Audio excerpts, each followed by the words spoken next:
Good evening, everyone. We're going to call the meeting to order. City Council study session for March 26th. Sean, would you call roll, please? Deputy Mayor Baggett. Here. Councilmember Brown. Here. Councilmember DeCoursey. Here. Councilmember Holman. Here. Councilmember Pelosa. Here. Councilmember Trout Manuel. Here. Councilmember Wells. Here. Thank you. Do we have any announcements, reports, or presentations tonight? No, Chair. Okay, first item is on the agenda here is private lines, the private service line warranty program.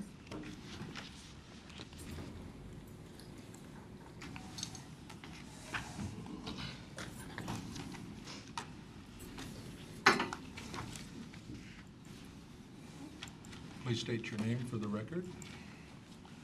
Lisa Tobin, Utilities Engineering Manager, and with me tonight.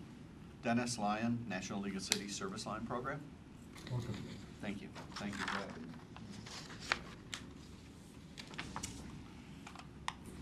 that. So we talked about this topic last July. We introduced the idea of this private service line warranty program. And at first I thought we should set the stage by talking about where does the city's responsibility lie and where do the customer's responsibility lie. So if you look at the screen, we have a depiction of a typical residential house with a water service line that goes from the house out to the meter in the street and a side sewer that goes from the house out to a clean out or to its connection out in the street. The city's responsibility ends at the edge of right-of-way, and the customer is responsible for any repairs that need to be made on their private property. Typically, and again this varies widely, the typical cost of a sewer repair is between $4,000 and $8,000 per repair, or can be. And a typical water service line repair, it runs between $2,000 and $6,000. On average, the city has seen about 40 side sewer repairs being needed to be done amongst our customers in a given year, and about 30 water service line repairs. So the National League of Cities has partnered with utility service providers to develop a program to provide a service line warranty program that they offer to homeowners, to single-family homeowners, to repair their external water and sewer lines. There's no cost for the city to participate in this program, and there's the possibility of the city receiving a royalty from utility service partners for each new customer who's signed up. The customers, it's an entirely voluntary program. There's no minimum number of customers that need to sign up within a city. And the utility service provider partners has a contract that they enter into with the city that also provides the city with indemnification. They do require the use of the city's logo on their marketing materials. They have found that that's the way to receive the greatest attention from the people who receive these marketing materials. So I just wanted to revisit what the discussion that we had last July. All of the council members expressed an understanding of the value of such programs to reduce the financial hardship that homeowners may experience if they have to do these expensive repairs. Council did note that there were some other programs that exist out there, and I think some of the council may want to or intend to speak about that tonight. They did express some concern over the required use of the city's logo on these marketing materials, and so Dennis can address that tonight. But primarily because the state really doesn't have any control over this program. It's something that their company is doing solely without the city's involvement. The council had indicated that they might prefer not to receive that royalty so that the customers could potentially have lower monthly rates, and I believe that Dennis is going to be talking about the potential costs to Auburn customers if they were to sign up for this program. We expressed some concerns about the possibility that there might be increased claims against the city, perhaps confusion on the part of the customers as to who's involved in this program, and also reluctance to provide customers' contact information to an outside party. So with that, I'd like to turn the presentation over to Dennis to tell you a little bit more about his company's program. All right. Thanks so much, Lisa. I appreciate that. And again, thank you everyone for having me here today. I appreciate the opportunity to be able to introduce the program, go over some of the specifics and answer any questions that you might have, or address any concerns. If there's anything that I can't handle here, I can get the answer for you. So that's not a problem. So again, my name is Dennis Lyon. I'm with the National League of Cities Service Line Program.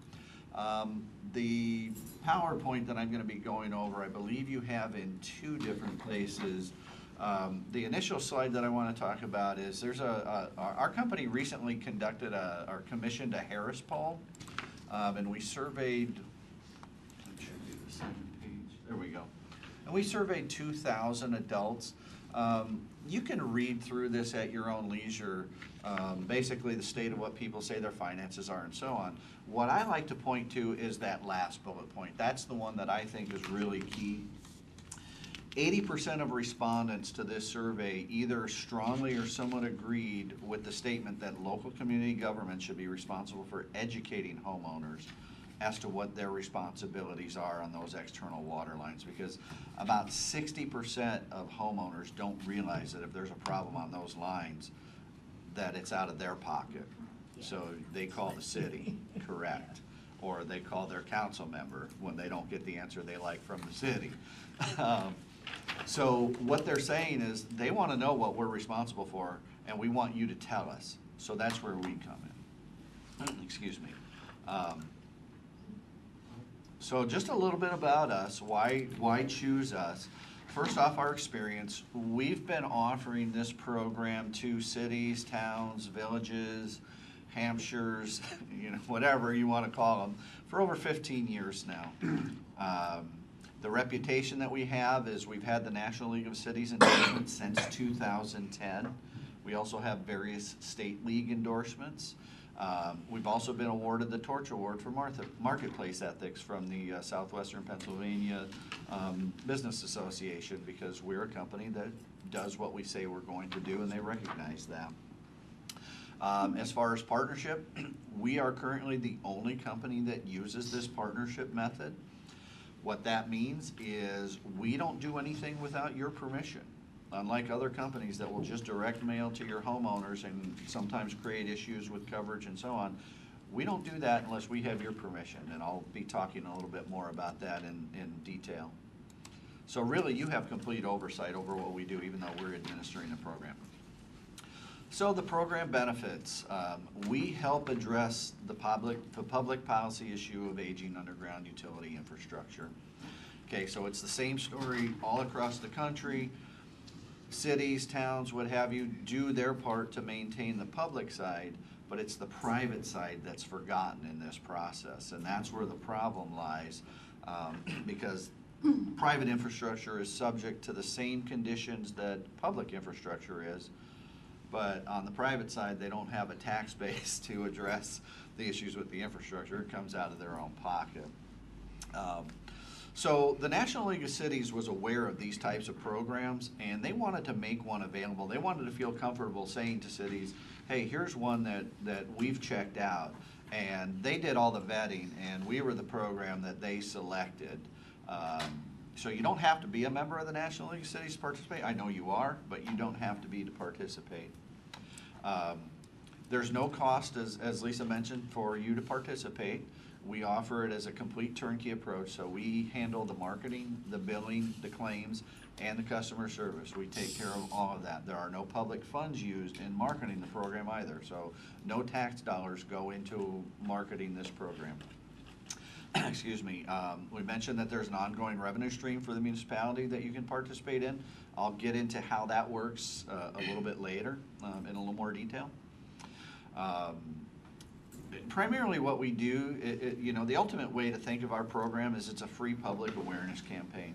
So we're educating your homeowners as what their responsibilities are. So the great thing about that is for those folks who choose not to participate in any aspect of this completely voluntary program, you have still been proactive in educating them. So at the very least, it should eliminate some of those phone calls of, I've got a problem on my water line. Yeah, that's on your property, that's your responsibility. No, it's not. Yes, it is. That should eliminate some of that. So being proactive in that manner, it's gonna be better for everybody, really. For those who do choose to participate, there's a lot of peace of mind for those individuals, because for just a few dollars a month, they're transferring the risk of the lines over to us. What happens, those individuals who participate, they have an issue, they give us a call. We have 2 call centers, they're both here in the United States. One is just outside of Pittsburgh, the other's in Chattanooga, Tennessee. Those call centers are staffed 24 hours a day, every day of the year. Excuse me. So they give us a call, and what we do is we dispatch a local area licensed contractor to do those repairs. So we use local area licensed contractors for 2 reasons. One, we want to keep the money within your community. So when one of your homeowners has an issue and a contractor repairs it, when we pay that contractor, and we pay them, the homeowner doesn't pay them, we pay them, that money stays here then. So that helps with your local economy. The other reason is, obviously, if they're local, they should be aware of all the local codes, and they should be aware of any permits that they need to do these types of repairs. Excuse me. There's 2 different ways you can go about, we can go about getting those contractors and building that network. Some cities like to refer us a few that they're aware of, that they know, hey, these guys are reputable and they're capable of doing the job. Some cities want to stay out of that. Either way, we have our own vetting procedure. And what we do is we make sure, first off, that they have the proper amount of insurance. We make sure that they're licensed. We make sure they're bonded. We make sure they have no complaints with the Better Business Bureau. Of course, we make sure they have all the necessary equipment needed to make these repairs. And then we go another step further, and we actually administer background checks and drug screens on these individuals, because we want to make sure that you're comfortable and your homeowners are comfortable with the folks who are showing up to do these repairs for them. So now I'm going to talk a little bit about. I have a question. How do you do yearly checks to make sure they're bonded and they're up to date on their license and everything? And you said you did drug testing as well. Do you do volunteering, or how do you do all that? I would actually have to check that. I don't work in the contractor services, so I don't know if they do it, if they follow up on that yearly. That's a great question. Let me check on that for you, and I can get that answer. Okay, thank you. And I do believe when it comes to the background check and the drug screens, if they're not willing to participate, then we move on to another contractor. So that's required. That's not something that we pass on.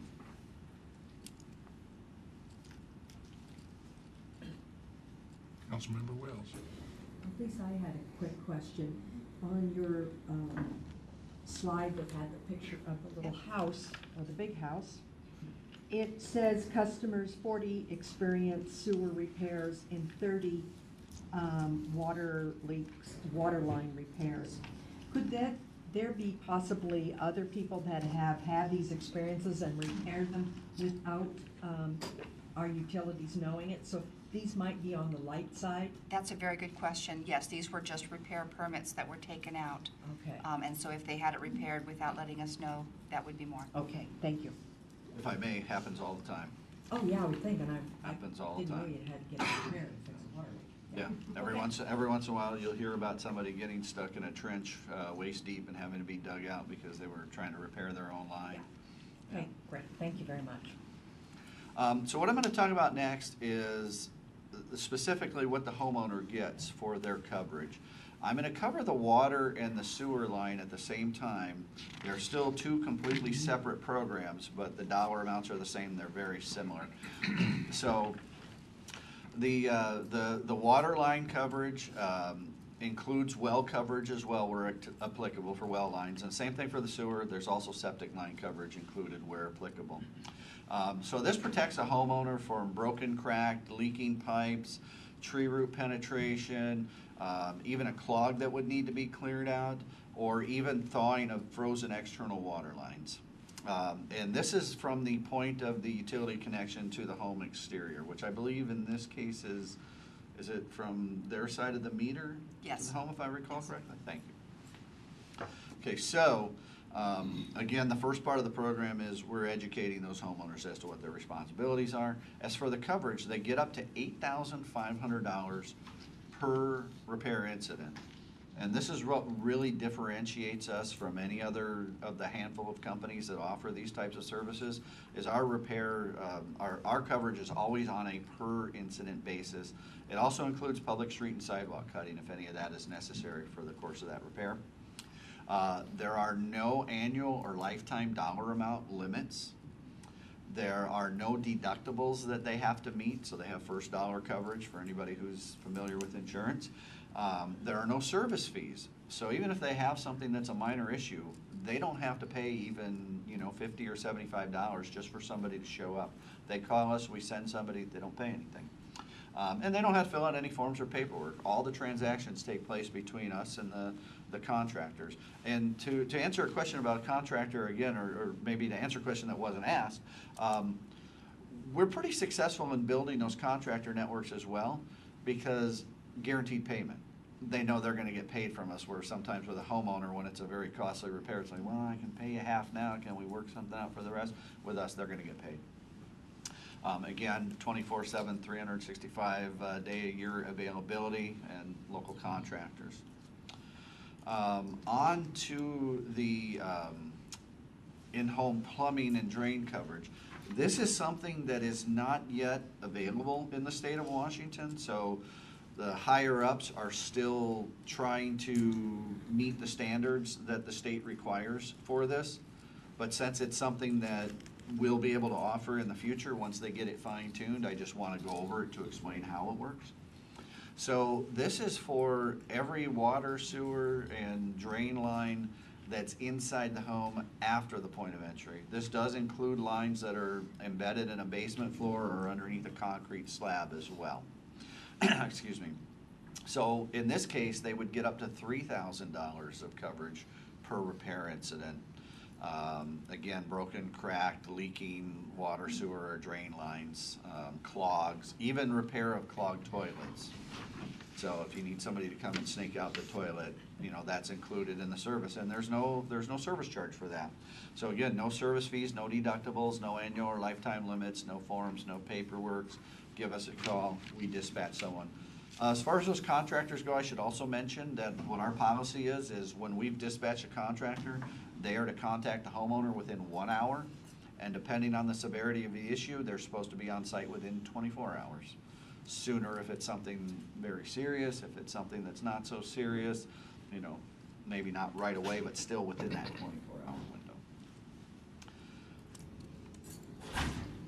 Councilmember Wales. You talk about so much money is available per incident. What if you have an incident that has 2 locations, 2 issues? I believe those are treated as 2 separate issues, but I want to get clarification on I mean, that if for they're in you. distinctly different locations, but they're all like, say, sewer, or they're all like, water, but they're in 2 different locations. I'd like a definition of incident versus location.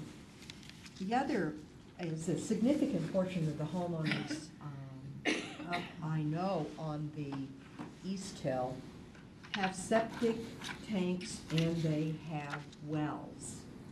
And none of those septic tanks or wells merge into the city. They're all in their own little yards. And I know that you say septic lines, and sometimes you can have a problem with the septic line and not the septic tank. And where does the septic field fit in this coverage? Okay, our coverage is specifically for the lines. That lead into it? Correct. Okay, but that would be covered on a septic tank issue? Correct. Correct. Okay. So there wouldn't be coverage for a tank, or for Okay. example, Or in the the case of a field. well, there wouldn't be coverage for the pump, but there's coverage for the lines Okay. on both of those. Okay, thank you. You're welcome. So we talked about the revenue stream, or mentioned the revenue stream, and as Lisa mentioned, it was something that the city had thought it would be better to pass on, but I think you should still understand how it works. So the way it does work is the city receives 50 cents per month per paid warranty contract. So again, we have 3 separate programs, 2 at this point, but 3 separate programs altogether. All of them are completely voluntary and completely separate. So for each one of those contracts that a homeowner would enter into, that 50 cents per month would be paid out in the form of a royalty every January. And I should mention, contract is kind of misleading because we don't do contracts with your homeowners. Everything is on a month-to-month basis. That way you don't have somebody who gets locked into something for a year and after 3 or 4 months they want out and they can't get out. They could pay a year in advance if they would like to, and if they decided to drop out, what they paid would be prorated and refunded to them. We also don't do pre-home inspections, so coverage would start 30 days after they sign up. So just some examples of how other municipalities use those funds. Some will just put it right into their general fund. A lot of cities will set up low-income assistance programs for folks that have difficulties paying their utilities month to month. Some will set up water leak protection programs.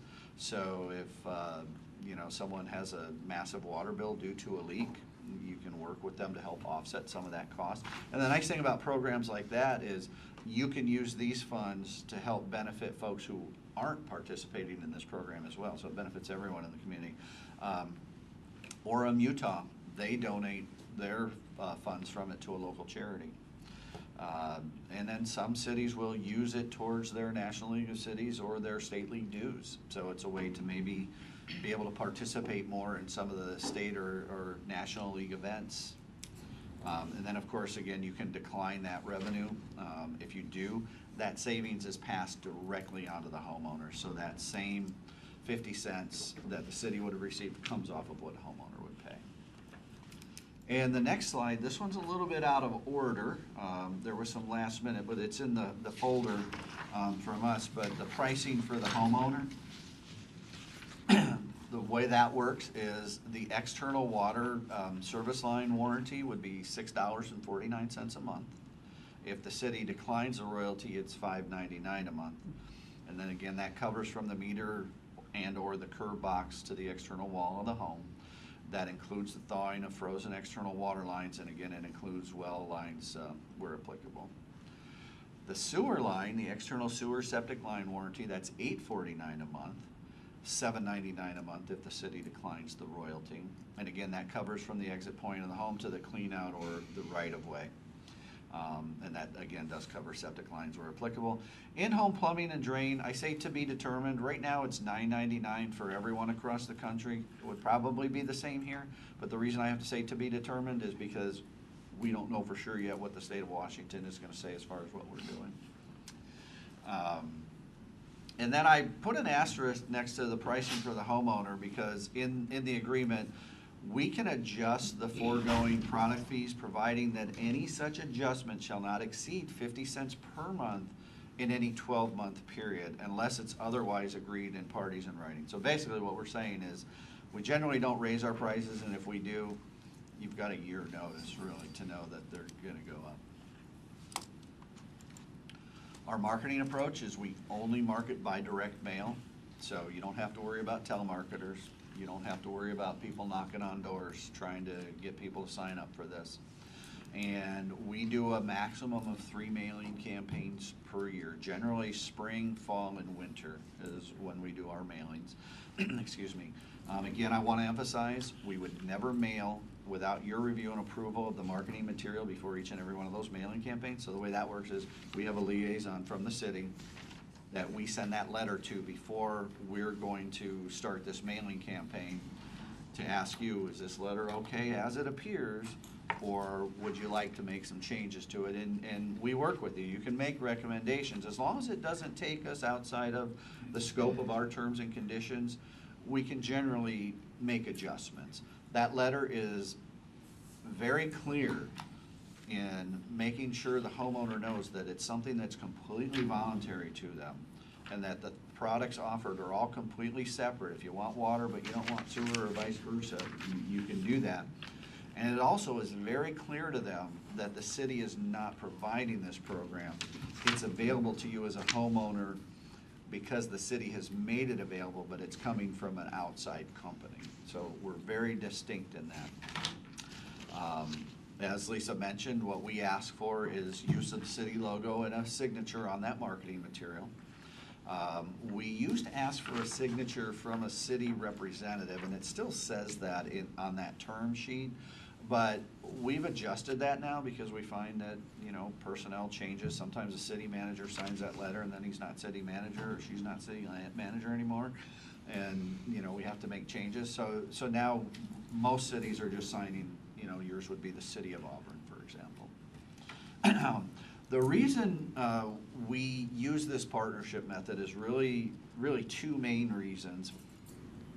One is transparency, you know, which is why I believe the National League of Cities endorsed our program, because we're the only company that does it this way. So by partnering with you, you have oversight over what it is that we're doing. You see everything that we're doing. You know what's going out to your homeowners. You've seen the materials. Also, it creates an economy of scale, so that allows us to provide better benefits at a lower rate than what other companies are able to, because the participation rate ends up being higher. And you can see that consumers can enroll in any way they'd like. They can call us and ask all the questions they want before signing up over the phone. They can respond to the letter, or they can go to our website. You know, so we make it convenient for them. I should also mention, I'm sorry. I should also mention, I forgot, I looked at my notes. I'm glad I looked at my notes. We also provide you with a customized press release that you can run in advance of that initial campaign, because typically what's going to happen during that initial campaign is you'll get a few calls from folks who are wanting to make sure that this is a real program and it's something that the city's aware of and is participating in. So we try to help alleviate that by giving that press release. We can also do that on the web. We can give you a web banner that you can put on the city website, Facebook, any social media page as well. What that press release and what that web banner does is it gives information about our company, explains a little bit about the program, and gives them our contact information so they can contact us directly with any questions that they have about what's this all about, how does it work, etc. Now we can go. Sorry. So currently we have over 500 municipal partners in 37 states, including 5 now in the state of Washington. And currently we're working with College Place, Dayton, Kenmore, Kelso, and Sunnyside.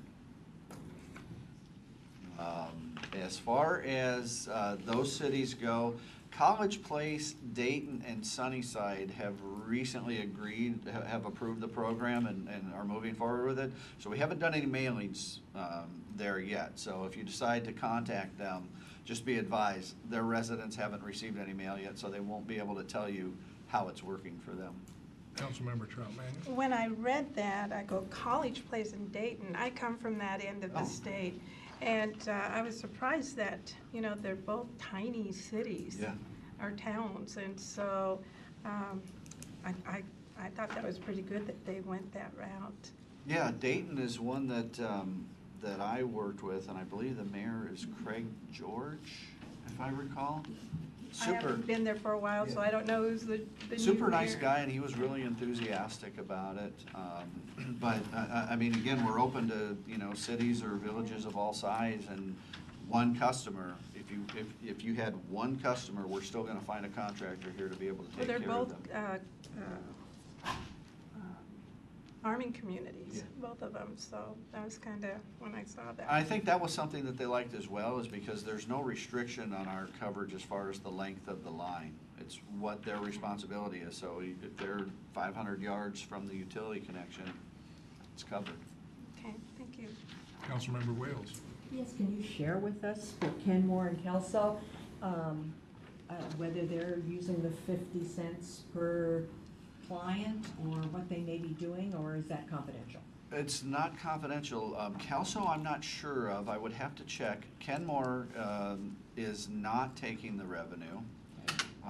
And I do believe that, I know Dayton is not taking the revenue. I do know Sunnyside is not taking the revenue. And I think actually, now that I think about it, I think all 5 of them have declined the revenue.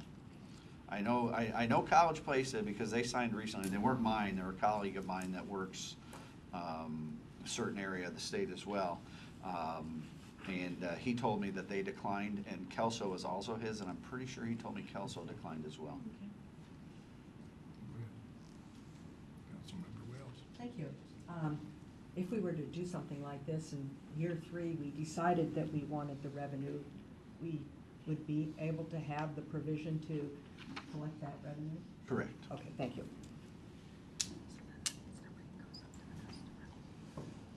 And then just some, program success notes, a few odds and ends kind of things. One thing that I think is very important to point out is endorsement does not equal exclusivity.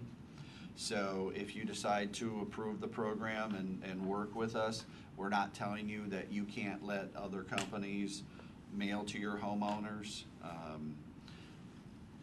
We don't demand that. We've invested more than $64 million in private infrastructure repairs. We've returned over $4 million to cities through that revenue sharing component. A couple things that I'm really proud of. We have a 97% claim approval rating. The majority of the claims that are not approved are because we don't do contracts, and sometimes people just stop paying, whether they did it because they no longer want to participate or they did it because they just forgot.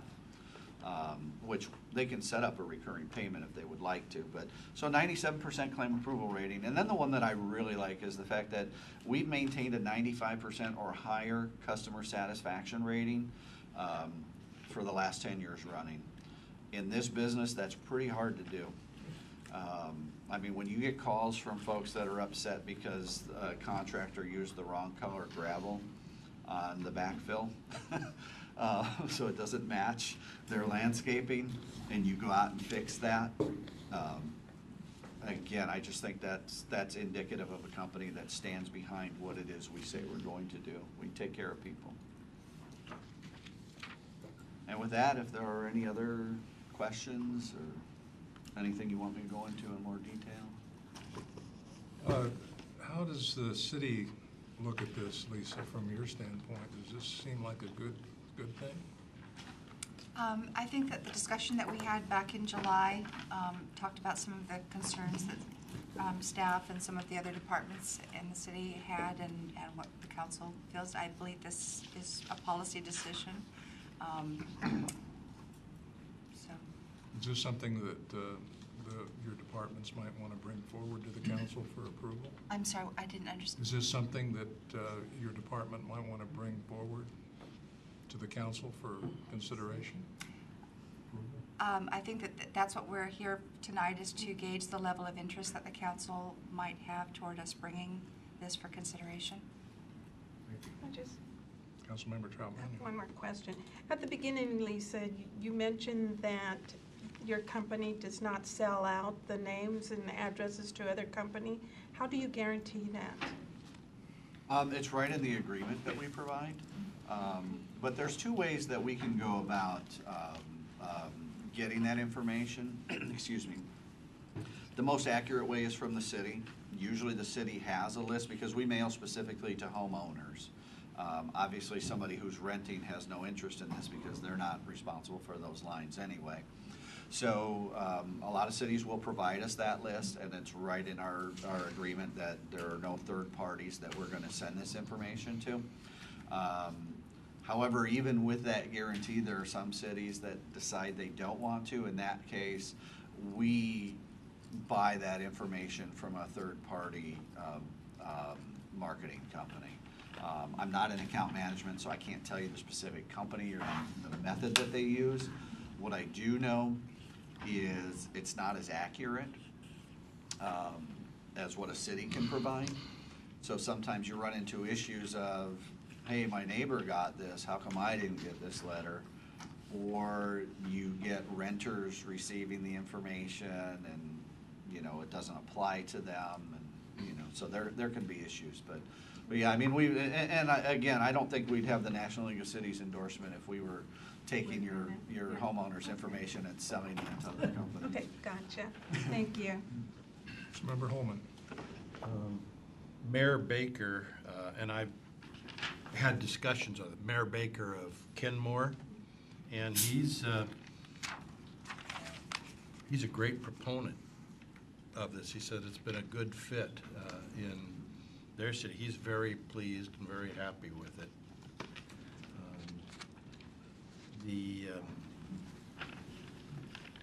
While we were in this discussion, I was doing a little bit of research. And people of my age a lot of times have AARP's policy.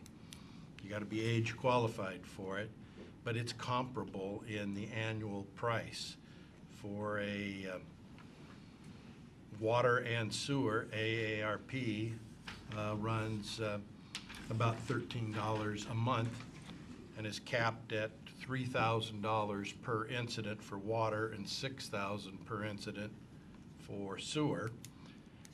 And NLC through utility service partners, it's $13.99 per month, and it's capped at a total of $8,500. So the two programs, and it doesn't have an age requirement, just an ownership requirement. The two programs seem almost equal. So, Councilmember Pelosi. I'm happy, Dennis, that you were able to make it out from Pittsburgh. I spoke to Dennis back in Charlotte, and I thought the connectivity would be good for our area. And I also spoke to the Kenmore mayor. In fact, it was in Charlotte. I wanted his opinion on the program, and he was very willing to promote the program. And I think not only would this be good for city council and their homes, but also for the citizens of Auburn. It's a great program. I happen to be on the art program because I got involved 2 years ago. So I'm going to weigh this versus that, make a decision there. And when my contract, gets close to closing. So I am very pleased, and I would like to see something come forward from staff in a policy so that we could consider it further. Any other questions? Dennis, Lisa, thank you. Thank you so much. Thank you very much. I really appreciate your time.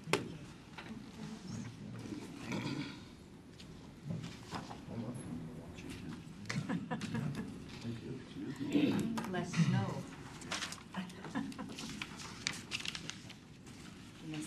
have you had a chance to ride in one of those driverless cabs yet? No, I have From not. Pittsburgh? Anytime that I've had to use an Uber, there's always been just a regular, not even one of theirs with the Oh. driver manual. Yeah, I was hoping for one. I wanted to kind of try it out. Same, I was there a week and never got the chance. Yeah. And my understanding now is after what happened in Arizona, they pulled all of them. Okay, next on the agenda is ordinance number 6680, budget amendment number 5.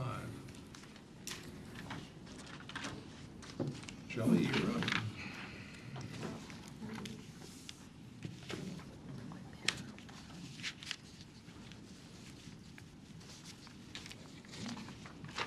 Thanks for making that.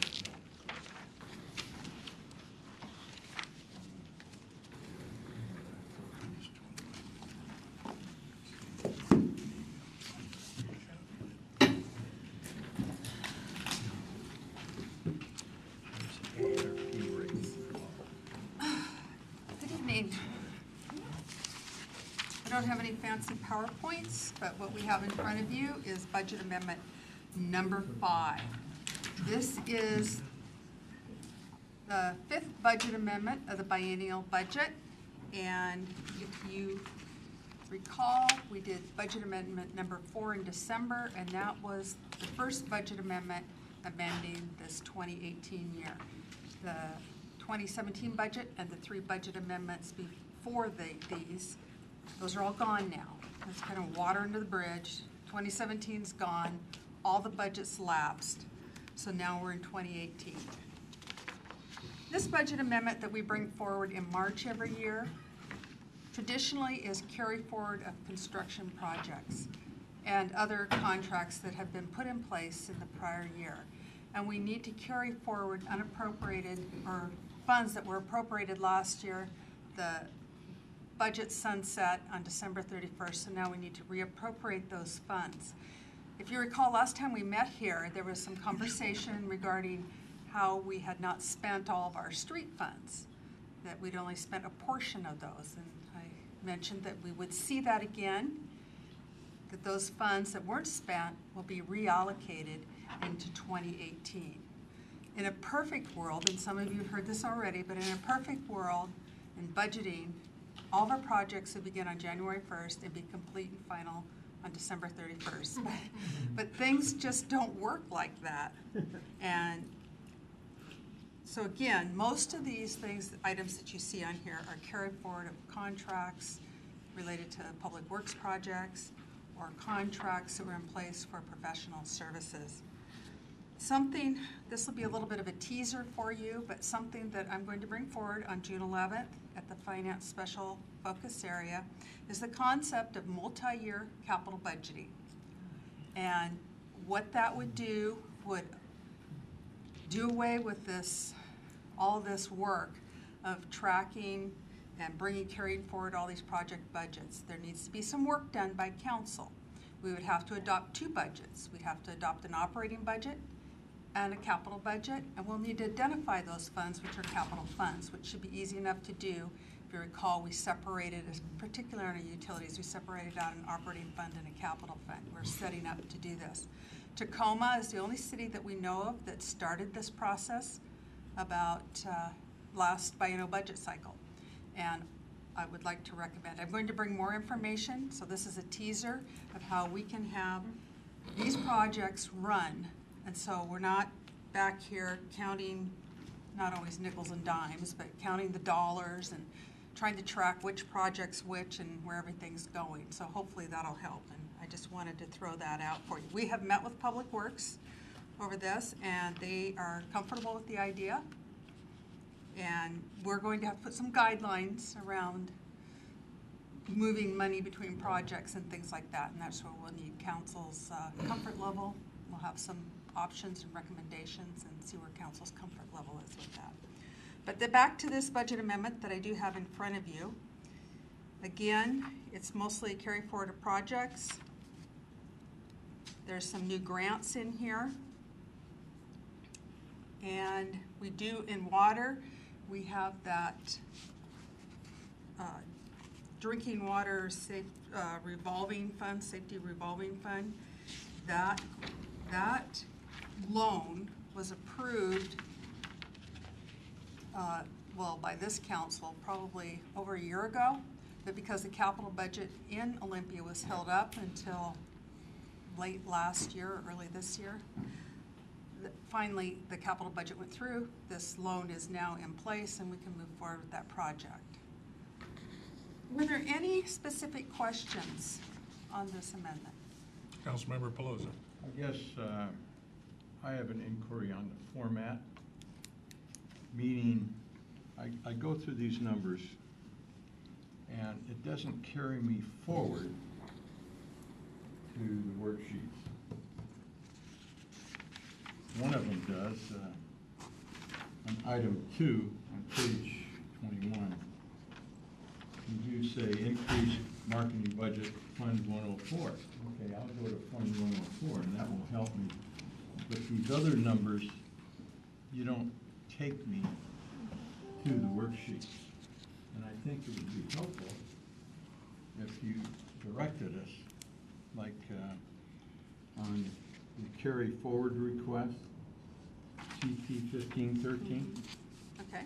If you took me to that, if you put in there page so-and-so or fund so-and-so, it would make my review faster. Okay. I Just a understand. suggestion. The page on the schedule. Yeah. Okay. Thanks. That particular Councilmember one. Wales. I was just going to say that particular one is on page 26. The 102, that 112 on 100. But to tie it out for you is what you would like us to do. On item 3 on page 21, it says increased revenues and expenditures associated with parks facility rentals. What was the amount of the increased revenues, and why couldn't the increased revenue, or did the increased revenues cover these expenditures? They did. The increased revenues were $80,000. Okay, so that's kind of a wash. A positive, I'm sorry. Councilmember Wales. A positive wash. Okay, yes. Again. On that same section, increased budget for central parking garage. Ah, yes. Now, what is the central parking garage? That is our parking garage that the city has the condominium in across the street with the hospital. Okay. And there's a project that has been designated there. We have the surface parking, particularly on the top deck and the next deck down. We have rusting going on, which the rebar is rusting and it's seeping through the contract. And so this is for the repair, and it came in more than, it's gonna happen this summer in Great. July, can't rain. It's more than was anticipated. Councilmember Trout Manuel. Shelley, on the same page, that Auburn Way North sidewalk improvement, where does that start and where does that end?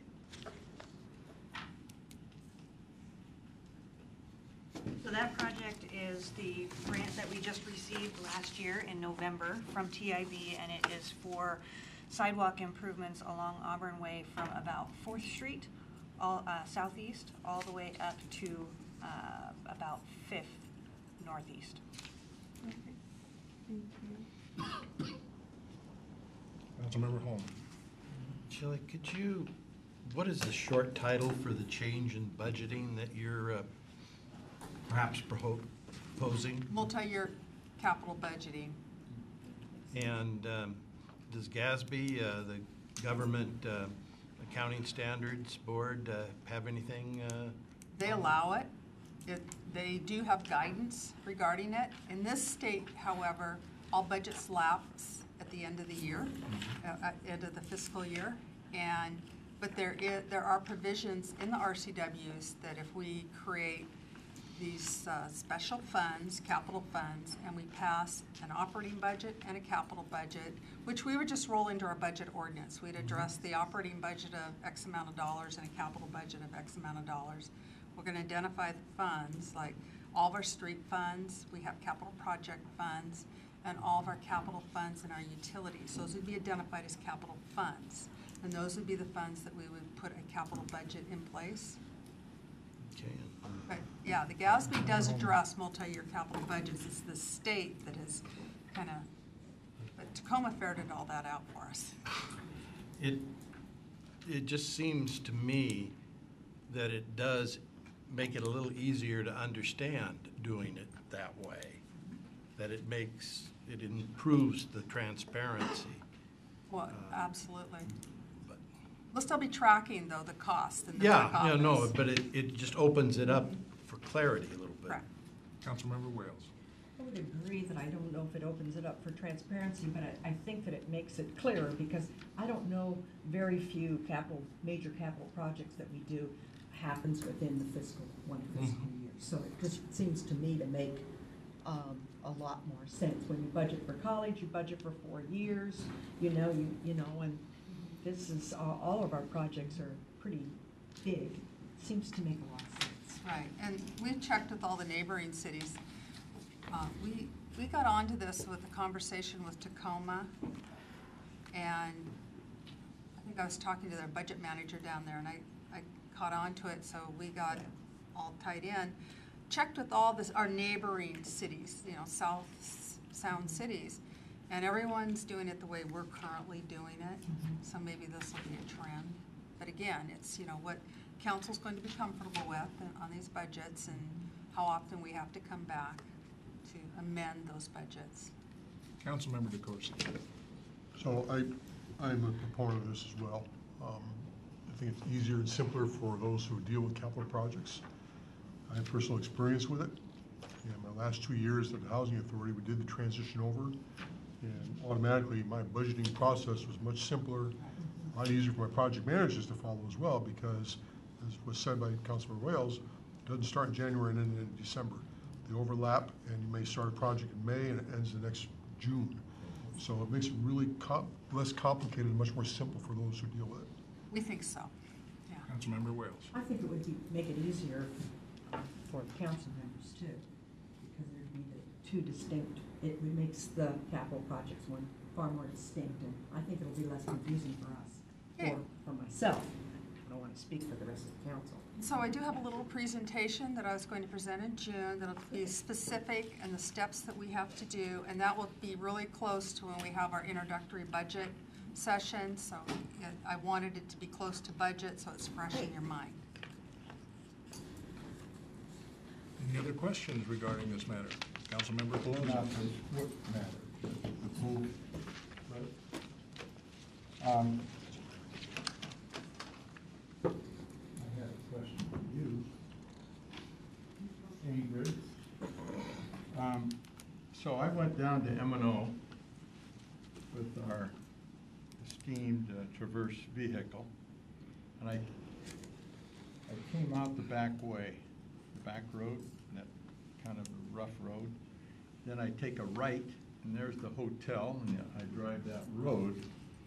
Is that road 8th Street Southwest? That road is 8th Street Southwest, and Okay. we are currently working on some improvements right at the intersection, because that's what you're going to bring up, That's right. which should be done in the next couple of months. So we're working on a change order with our current contractor to do that. Beautiful, thank you. Good job, good job. Yeah, because the rebar is showing. Yeah, we're currently negotiating that change order with the contractor. Beautiful, excellent, thank you very much. Also, I'd like to refer to the council to page 36 of 147.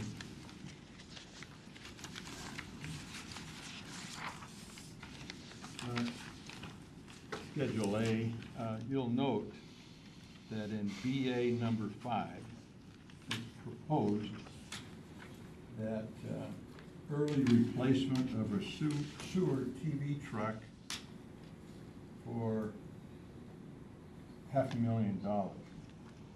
Quarter. $250,000, sorry. And then you go down further to the IT capital fund, and new animal control officer, 4,800. And I didn't reference this, but up above the sewer TV truck, there's a new animal control officer vehicle for $51,500. And then with the IT enhancements, it comes to $56,500.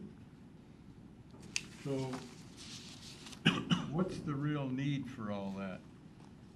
What is the real need when we have other need for money? We can put some of the money on the 8th Street Southwest. So I'd like an explanation. Okay. We have now 2 animal control officers, and they each need a vehicle. And what was previously in the budget for the vehicle was about $18,000 more than what we actually spent on the vehicle. The police department was able to, they didn't get as fancy of a vehicle as we have for the first officer, but they each need a vehicle. They're going to be working, so their shifts will overlap to some degree, not totally, but they need a vehicle for the animal control work, and the vehicle needs to be equipped to handle animals. So how many shifts does the animal control officer, you say, do they work the same shift? Some shifts, but it's going to overlap. From what I understand, it's going to be like 4 10s, or even if they work, there's going to be weekend coverage, And then the week, so there'll be someone on every day of the week. Now, whether it's 2 4-10 shifts or whether it's 2 40-hour-a-week shifts, but they will overlap at times. This, Well, did the, I get it? Yeah, from what I understand, they'll be working the 5 and 4 shift, like Oh. 5 days on, 2 days off, 4 days on, 3 days off. so how much idle time will one of those vehicles have? I mean, in other words, a vehicle could just be sitting there for a few days, huh? No usage? That's correct. I mean, if they're on their off days, they Oh. still are used when the animal control officer is not there. If officers have to respond and they need the vehicle to use, because we can't put certain animals into our cars, so we do have to use animal control vehicle even when they're not there. It seems to me that we're gonna have a lot of idle time because of the shift coverage. We're buying another animal control vehicle.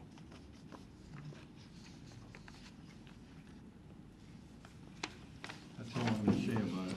Councilmember, I'm Now, sorry. the sewer. Mayor Backus. Oh. Bill, you can't have 2 animal control officers in one vehicle. They're going to have overlapping shifts. So you can't say, animal control officer number 2, you've got to wait. You know, you're on shift and we're paying you. You've got to wait until animal control officer number 1 gets back into the station so you can take that vehicle. We have to have 2 separate vehicles for our animal control officers if we expect them to go out and do the job in the community that the community is expecting. Well, but it seems to me, Mayor, that there's gonna be a lot of idle time on a second animal truck.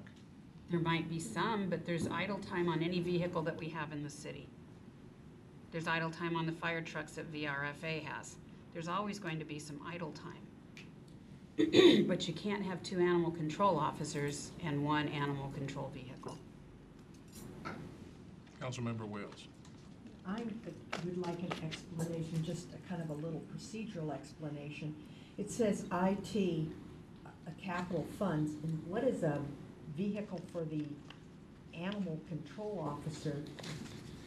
Or am I reading this document No. incorrectly? No, you're not. And there are electronics on the vehicle. Oh. It's the computer. Okay, got it, because I'm sitting here, oh, so sorry. So there's a component. So, Councilmember Wales. I'm sitting here trying to figure out how animals got in with our IT, but that's a full explanation. I appreciate that. Thank you. Smart dogs. Councilmember Pelosi. yeah, this sewer TV truck, early replacement. So what's the story on that? Well, Early replacement? I can ask Randy to address that. Before he gets here, I'm thinking that it's up next year, but we need to order it this year. Hi. So actually, that vehicle was completely paid in this year, but it was not put into the budget in the 2017 or 2018 budget. So what we were doing is asking to pull the money from the reserves and start the process this year, because it's about a 9-month purchase process. So if we get it ordered here by June, we won't get it until about January, February of 2019. Thanks, Randy. Yeah. Thank you. Any other questions? Councilmember Pelosi. On page 37, Schedule B is in bold. About the 9th item down, cumulative reserve fund. I left that one back. Oh, I'll have Revised it. budget of 9.5 million. Mhm. Is that pretty standard amount, what we've been carrying? What we carry between the cumulative reserve fund, and the general fund, we carry the reserve of 23%. This one, 23%. VA number 4, let's see, total amendments, looks like we carried forward. Now, we have, I have to look at the detail, but I do know this year, coming out of this fund, is the 1.3 some odd million dollars to go towards the arterial street preservation that council directed. And so that's coming out of this fund in 2018. And I think what this is the EA4 is the estimated carry forward of monies that weren't spent in 2017. Okay, thank you. Any other questions for Shelley regarding this ordinance?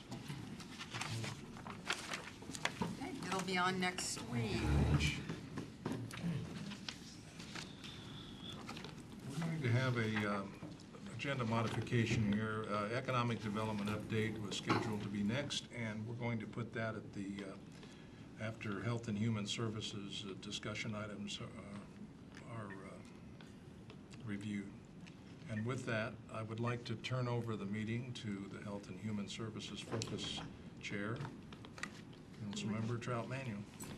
Okay, we're going to have Pat Bailey and Dana give us an update on Healthy Auburn. We have what? No, she's announcing that you're here.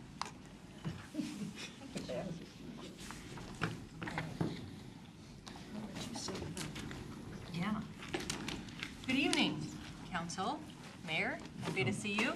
I have Pat Bailey with me today. I'm really just the production assistant to run the PowerPoint. She's the expert, and as you know, she is our community health consultant, and she has been leading our Blue Ribbon Committee for Auburn to become the healthiest city in Auburn by 2020. And so she has the annual update for you, and I'm reasonably confident you'll be impressed. It's really exciting. You know how much I love to talk about the Blue Ribbon Committee for Auburn, the healthiest city in Washington 2020. But I have to say thank you to the council, the mayor and the council, because long before we started most of this, you all had a meeting, I think it was in November of 2015, and you came up with the Auburn Strategy Matrix for a Healthy City. And when I look back on that in 2016 and 2017, it's phenomenal. Because if I were just to take the work of the Blue Ribbon Committee, I could fill in almost all of those boxes. So you had great foresight, and I just wanted to say thanks. There are a few things on here like housing that I haven't quite gotten to yet. You solved that one too. So, anyway, this is set up based on the next one, on the strategy matrix, those strategies that go with the actual issue that we'll be talking about. These are our accomplishments for 2017 and our goals for 2018. And you have the detailed version. I have a summary, which is the PowerPoint, because I'd be here talking to you for an hour and a half, so I know I can't do that. So starting with our first major issue, it was behavioral and mental health issues. As you might remember, we had 9 major health issues in Auburn.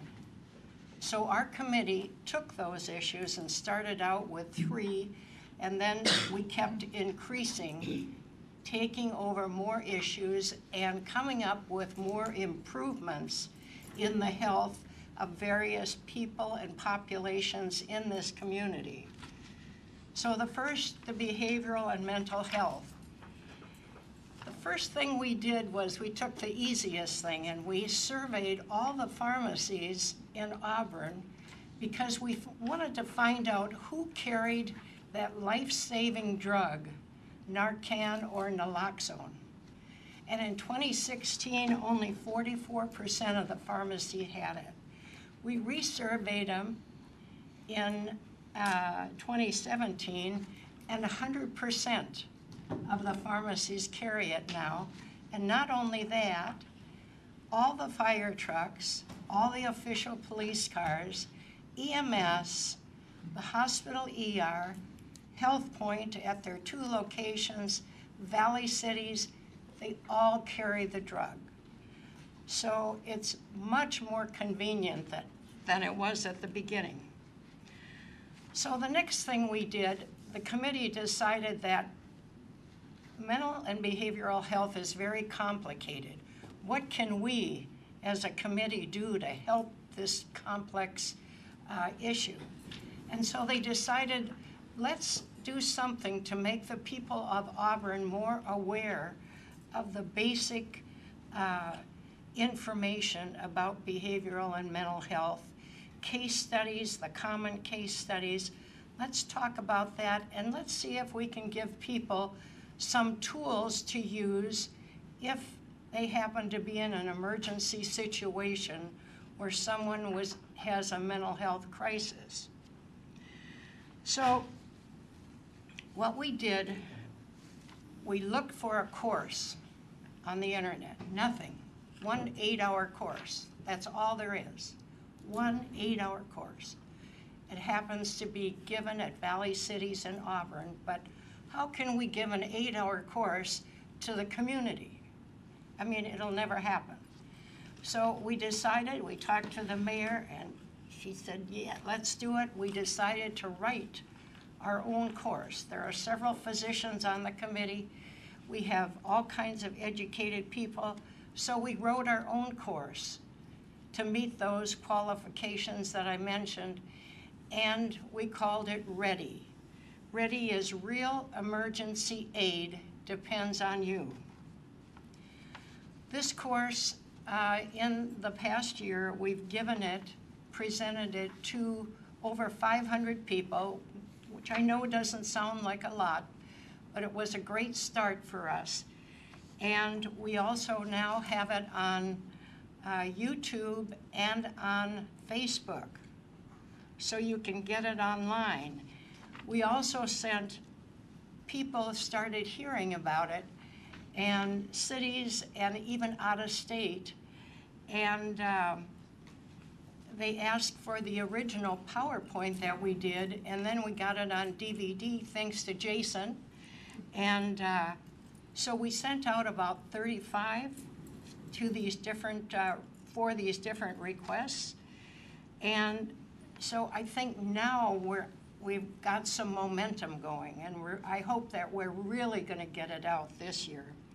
We already have 3 scheduled. We did 1 presentation for all the counselors and nurses in the entire Auburn School District, which was great because it was a forerunner for something to come. And then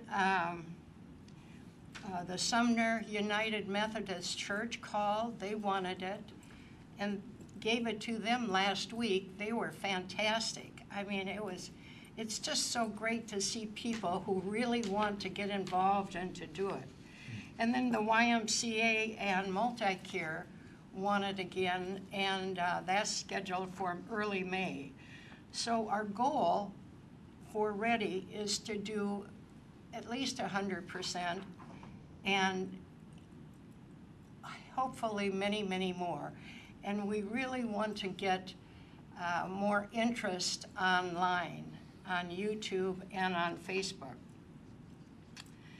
And we also completed, one of our accomplishments was, thank you very much, Dan Hyde. We completed the trademark and copyright of this program. So now it is entirely the product of the city of Auburn. So we make sure that is stated. It's at the beginning of the program, it's Auburn's. So we love it. The next thing we did, because we were meeting with many Latinos in the community, we decided to translate READY into Spanish. Well, the translation itself, the packet was this thick, and that was a job, but we had someone do that who volunteered to do it. And then Jason took on the job of doing a voiceover, a Spanish voiceover, to give it so we could have a Spanish video. And it's fantastic. He did a terrific job. And so we hope, we gave that to a group of Latinos just to evaluate it for us. But we hope to get that online and take that out to the community this spring. Next one.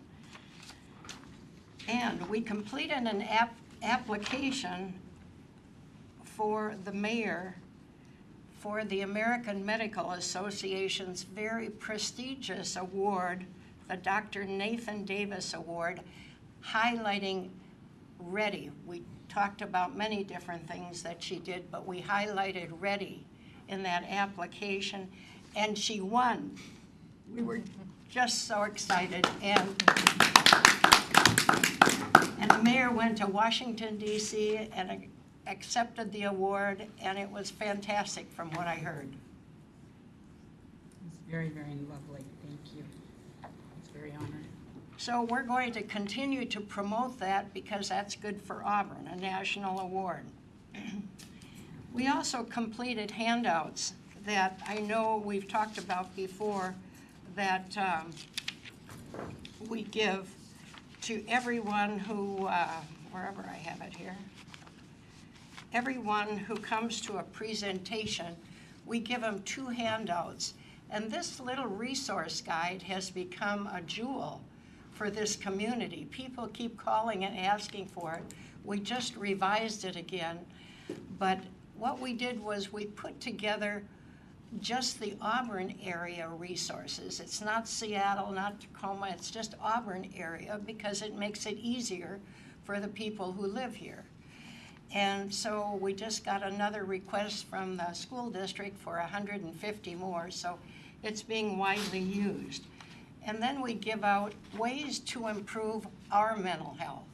All of us need help sometimes, and so we give them this little tip sheet. So, and then, because we want more people giving Ready out in the community, oh, I'm sorry. Councilmember Pelosi. Pat, can we get copies of those? Yes, Put in our mailbox? I would love to. Okay. In fact, there are other things, and if you want copies of those, I'd love to do that too. We thought if we had more faculty to teach the program, because Dr. Steve Anderson has been doing the primary teaching for us, and he's so good that I want to keep him doing it. But sometimes, you know, his schedule just doesn't work. And so we trained, May of last year, we trained 4 doctors at Health Point. I'm sure you all know that Health Point has a residency program for physicians who want to go into family practice. And so 4 of those physicians were trained to help us out. And in addition to that, these doctors have taken on the goal for 2018, and that's to customize the Ready program for high school kids, middle school and high school kids, to make it kid-friendly. And so hopefully by the end of this year, we're going to have that to take out to the schools. And when we gave the presentation to the counselors and the nurses that I mentioned earlier, that was the precursor to getting it to the students. So we're excited about it because we get so much information that shows that mental illness is increasing very regularly in young people from like 9, 10, 11, 12 and up, which is really, we need to do something about it. We also wanted to inform all of our legislators and the governor about the Ready program. We just wanted to tell everyone it's here. And so a letter was sent out by the mayor to the legislators and the governor, and we are going to continue this year to talk more with the legislators to get them more involved. I think would be very helpful.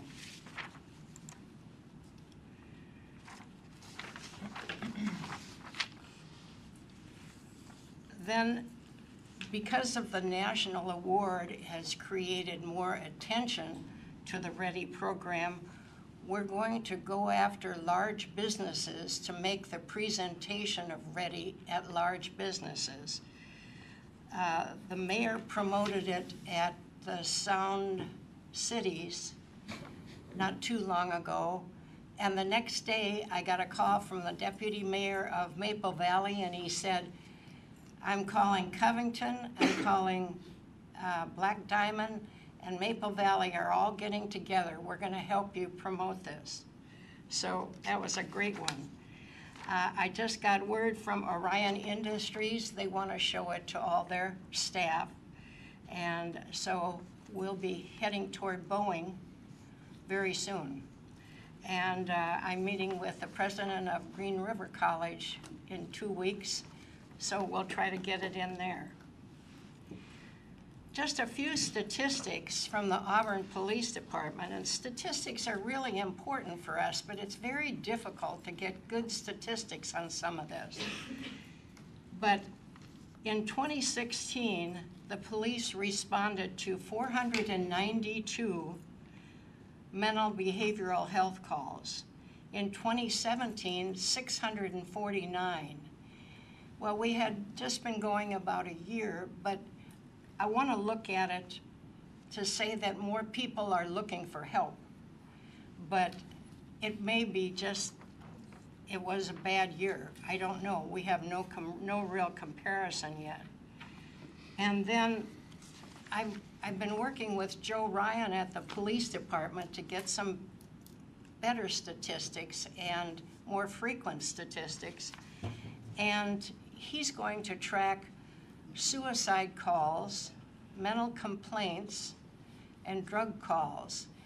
And he's going to do that by month. He's going to get me 2017, and then we'll have 2018 to compare. But this is just December, 1 month in 2017. And I know it's not a good month because depression is very common at that time. But suicide calls, they had 33. That's over 1 a day. Mental complaints, they had 50, which is over 1.5 a day. And drug calls, over 2 a day. So there's a lot out there, a lot of people who need help.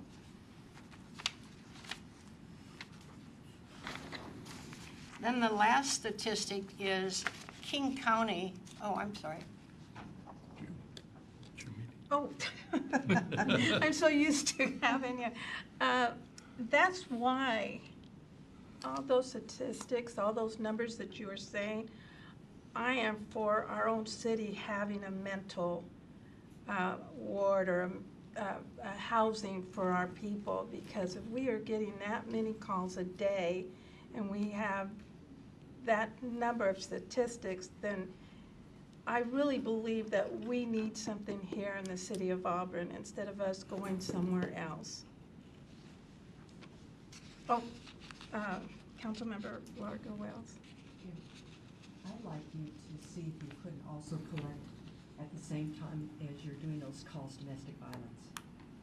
The calls To the police where they're getting 1.5 on suicide or 1.5 on drugs, they're getting 1.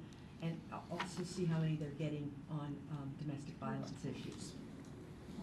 Oh, okay. It's all part of mental health and Okay. suicides and drugs. Councilmember, So you said a little while ago, looking at Auburn for mental health facility. Well, isn't Ray of Hope?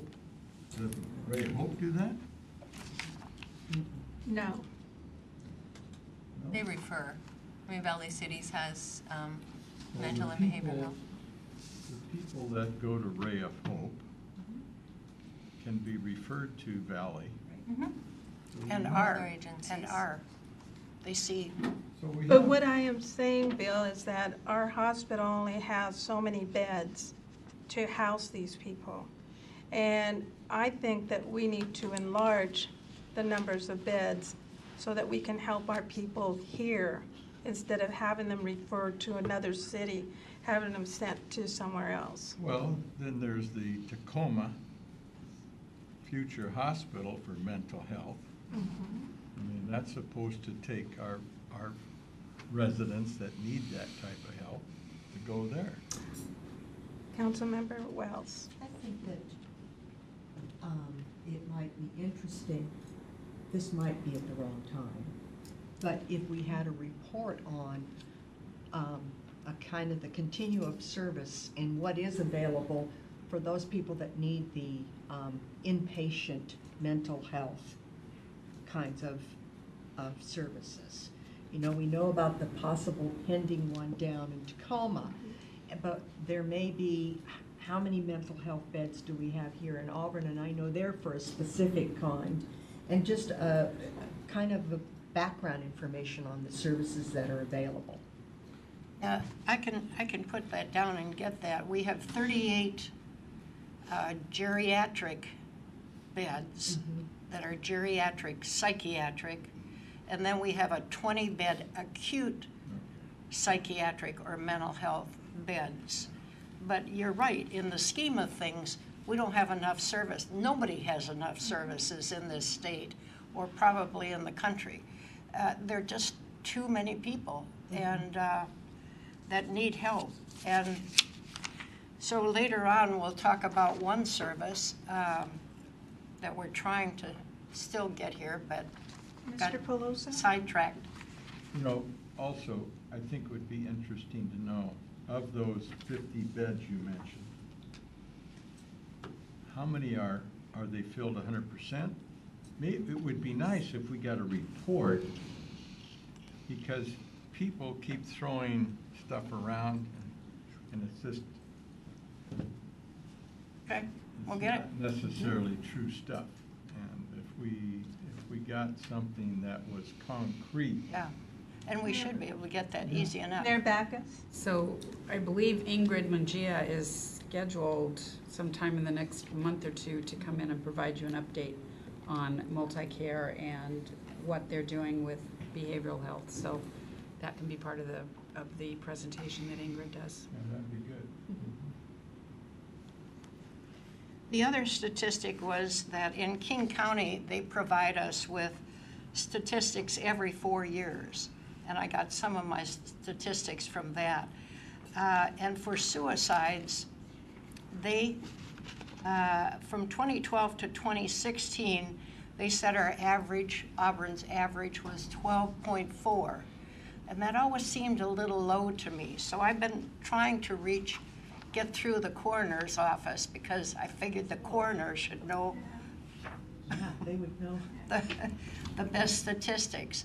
And finally I did. And they've given me the years. I haven't had a chance to go through it yet, but I went through 3 years, 14, 15, and 16, and it averages 18.1 in Auburn per year.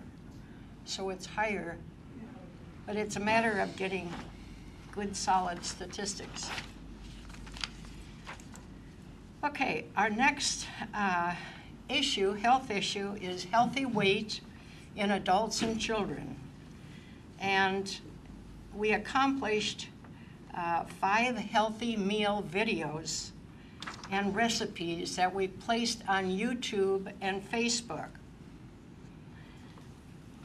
We've had only 283 views, but people are playing them, like the senior center plays them frequently during the day, as does Health Point at their 2 clinics. They have all their patients sit down and watch them at their locations. So that's good. But our goal for this year is to create 3 to 5 healthier by the minute activity videos. And we're not calling them exercise, because the committee felt that would turn people off. So we're calling them activity videos, but they're more practical. They're not your exercise type of things. They're practical type of activity. And the committee also wants us to consider having a mascot for these activity videos. They want to call him Captain Auburn. I said we have to get health in there somewhere. But that's still in progress. And I'd like to just mention our article in the last Auburn magazine. We highlighted 2 of our council members and the importance of healthy eating. If you didn't see the article, it's from cannoli to Cobb. And thank you very much, council members Holman and DeCourcy. We appreciated that. He's the And poster child. so your prize for doing that is you get to be a chef. We're going to have a healthy food cookout in spring this year, probably around May. And it's going to be right here in the plaza.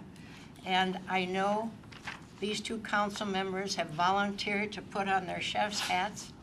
And also Yolanda has said yay, the mayor has said yay. And beside that, I'm very excited to have help on this. The Wellness Committee at the City of Auburn is going to help us with all the work. So we hope to have a big, healthy food party in spring on the plaza. Then we've been collecting this last year. We collected a lot of information about promoting healthy meals for kids, healthy options for kids in restaurants in the Auburn area. King County was telling a group of us that they're doing this, they did this King County wide, but they did the research, but it's kind of fallen flat. And so we decided, because Auburn is so different and so engaged, that we thought we'd give it a try in Auburn. So what we are going to do is, number 1, and it's happening as, I think it started already, we're doing a survey of all parents on the school districts, whatever they have online. So that survey is asking parents what their feelings are as far as having healthy foods in restaurants for their kids.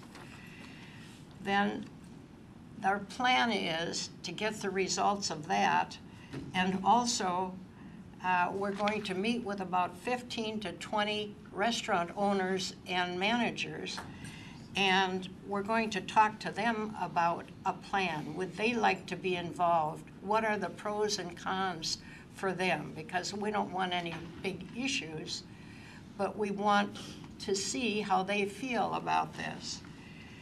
And what we're talking about is we'll send them an invitation asking them to the Healthy Menus for Kids in Auburn Restaurant Summit. This is a summit. They're invited, and we say Auburn will become a champion city, taking the lead in King County, providing healthy menu options for kids in Auburn restaurants. So we'll have a plan that we'll go over with them and try to get their input. And then with their input and the parents, we'll put it all together, and the committee will decide whether it's feasible to do this in the city of Auburn. And if so, King County has offered to help us. Okay. Our next issue is maternal child health. Am I going too slow? Can we go back to what you just last said? King County is willing to help us. How are they going to help? Well, they said they'd help us in any way possible, because they're the ones who, you know, Bob, you were at the meeting. They talked to us, and they gave us all their background in the King County area. King County is who? Public health. King County who in King County? Who? I don't remember the name of the group. Bob just said public health. It's public health. Public health. Okay. So I'm sure they'd help us with advertising. I'm sure they'd help us with materials. You know, they seem very anxious to have one city accomplish this. I missed that meeting, so I didn't know. Lager Wells? recently, King County Public Health, Seattle King County Public Health came out with that little smiley face that they put on front of each of the restaurants. And there's been some debate, but it's in a prominent location. It might be nice if we could solicit some help from them to do something comparable for healthy kid meals. And because you see it as soon as you come in, the smiley face, and it reminds you, you know, to watch what you're eating and so on and so forth. So if we could get them to help with that, that would really promote our kids' food. Good. We'll talk to them. Councilmember Daggett? Basically, we talked a little bit about, in the committee, about the bug that we use here for the Healthy Cities, and you know, working with some of the restaurants, placing that bug on the menu. The logo. It's the logo. Oh, the logo, I see. Yes. And that would highlight that this restaurant has obliged to it, and get them a little bit of recognition as well in advertising. So. Okay, maternal child health. The issues, our accomplishments for 2017, we created an annual vaccination program, you may recall, in collaboration with the Auburn School District Public Health, Multi-Care, and Health Point. And in the 2 years that we have been working on this, 2016 and 2017, we completed 1,511 vaccinations. Now, this sounds like a lot, but there were over 2,000 needed. So we didn't reach 100%. Now, for this year, we're trying to improve our process, and we're meeting with public health and the school district, and the nurses are telling us that there are over 1,000 students that do not have their vaccinations as of now. So that means that they're not following their regulations, because they told us that if a student isn't vaccinated, unless they have a waiver, they can't register. So we're going to meet with the nurses and administration on that to see if they're going to enforce that, because that would make it easier to achieve getting everybody vaccinated this year. So we'll work on that. Councilmember DeCoursey? So Pat, is there a process where the parents are folded into this so they can make sure that they're part of it, or? The parents? Yeah, or is it just the school district going in? We have talked to parents, but nothing official has gone out, except we did a flyer preceding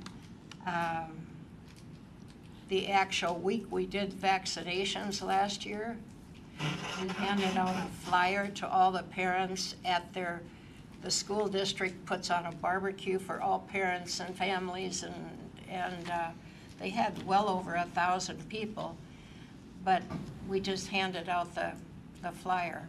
So My concern is that we hear stories about a lot of parents who choose not to have their children vaccinated. And it's a problem, naturally, but you know, changing the mind of a parent, to me, would be something that we should, in the system, should look at. yeah, we should do something more official. We asked the Latino group that we work with, and they had told us that the communications between the school and the parents isn't always good. But we'll look into that. That's a great idea.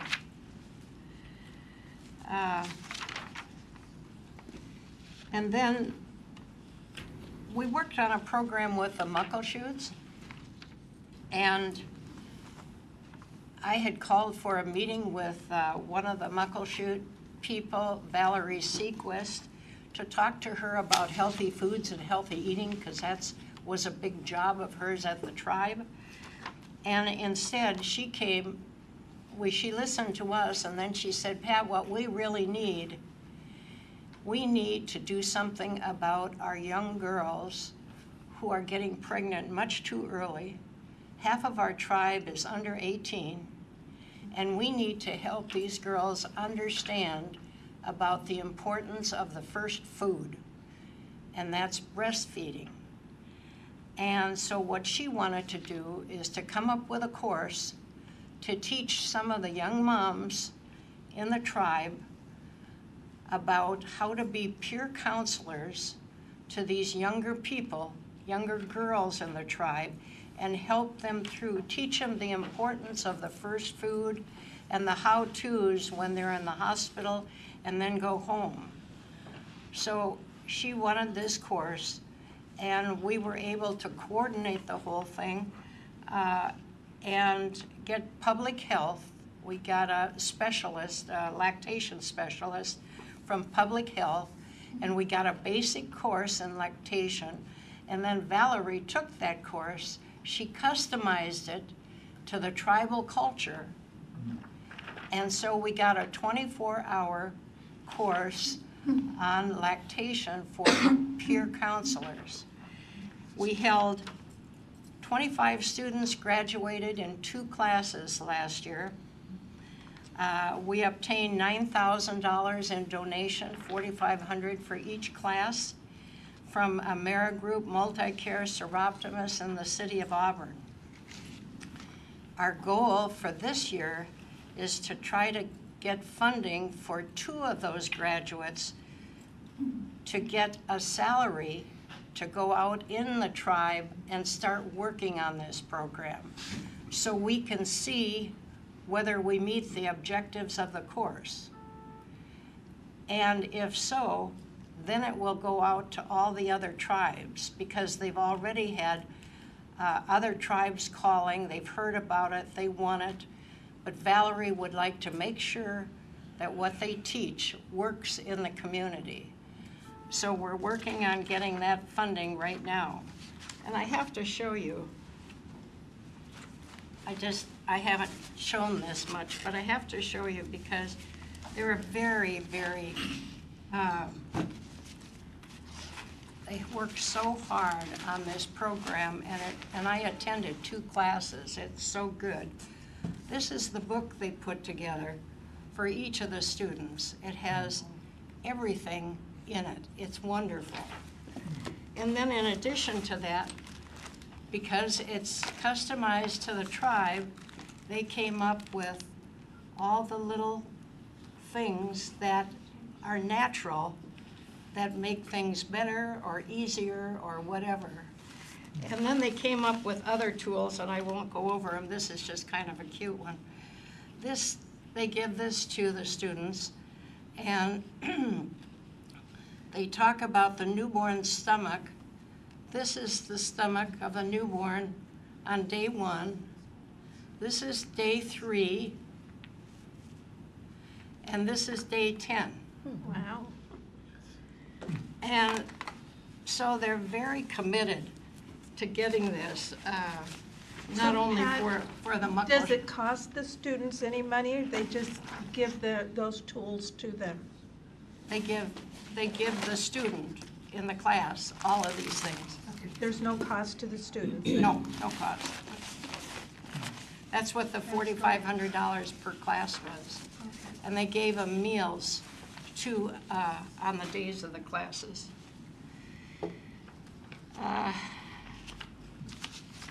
Multicultural. Okay, another accomplishment or another issue is cultural diversity and access to quality and healthcare and communications. That's a big problem with our multicultural health, the health needs of these people.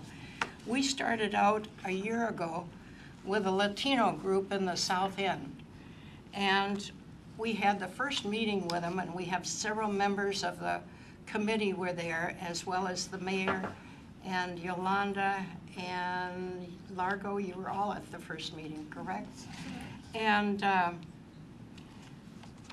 they asked, I was worried that they would be shy and wouldn't talk to us that much. They talked, they asked questions, questions from healthcare to eating healthy foods to the different clinics and the services of the clinics. They asked all kinds of questions. We answered everything we could, and And they said, would you please come back to us and do this again? And that please come back to us and do this again went on for a year. Every month, we went to meet with them, and they chose the subject after the first meeting. We brought back more answers at the second meeting, but they asked for so many different things, and I have them on your hard copy, but it included, like, we want more safety in our neighborhood. What can we do? We had the police, we had detectives talking about cyberbullying. We had, and they just didn't talk. They had plans that were implemented. It wasn't just talk. And they said, you know, we don't know what to do if Auburn, the city, has an emergency or a disaster. We don't have a clue what to do. And you think, oh. So we had somebody from the city come and talk about basic emergency preparedness or disaster preparedness. They said, we find that our kids in middle school in particular, they don't have enough to do. Are there any activities after school and in summer? And you know, you think of all the ways we communicated what Parks and Rec are doing, but they don't get it. They don't get that information. And so they heard all this, and they have participated since that time. What else did we do? Then they said, I think it was about the fourth meeting, they said, would you teach us English? And I thought, oh my gosh, that's wonderful. Because if they know English, they can call the police. They won't call the police now because they feel too uncomfortable speaking Spanish even though they have interpreters. They can talk to the teachers, they can talk to the people at the schools, they can get a job. I mean, there's so many things, so it was just music to our ears. So we worked very hard and got a lot of collaboration from Green River, from the school district. We set up a 6-week course, and they absolutely loved it. There were 16 moms that graduated from that course and have gone on to continue learning English. And as I mentioned earlier, I'm meeting with one of our goals is to talk more with Green River about having some kind of standardization in English classes for these communities. And I'm meeting with her in 2 weeks. This same group now, we were going to continue to meet with them, but quarterly. And in January, we celebrated our year anniversary, and they asked for a basic course in first aid. So we did that not only for the adults, but for the children. So they all learned first aid from our wonderful fire department, and it was Deputy Chief Kevin Olson and Captain Pete Cannell that taught it. And before the night was over with, they had consented to give them a certified class in CPR. They got the 2 people and they said, we really want to have a card in CPR, so that class will be taught to them probably in April.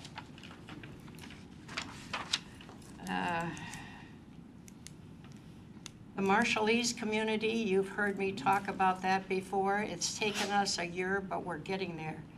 And we had our first meeting in December with a big group of people, including a professor from the U, Micronesia students, the executive director of the Commission on Asian,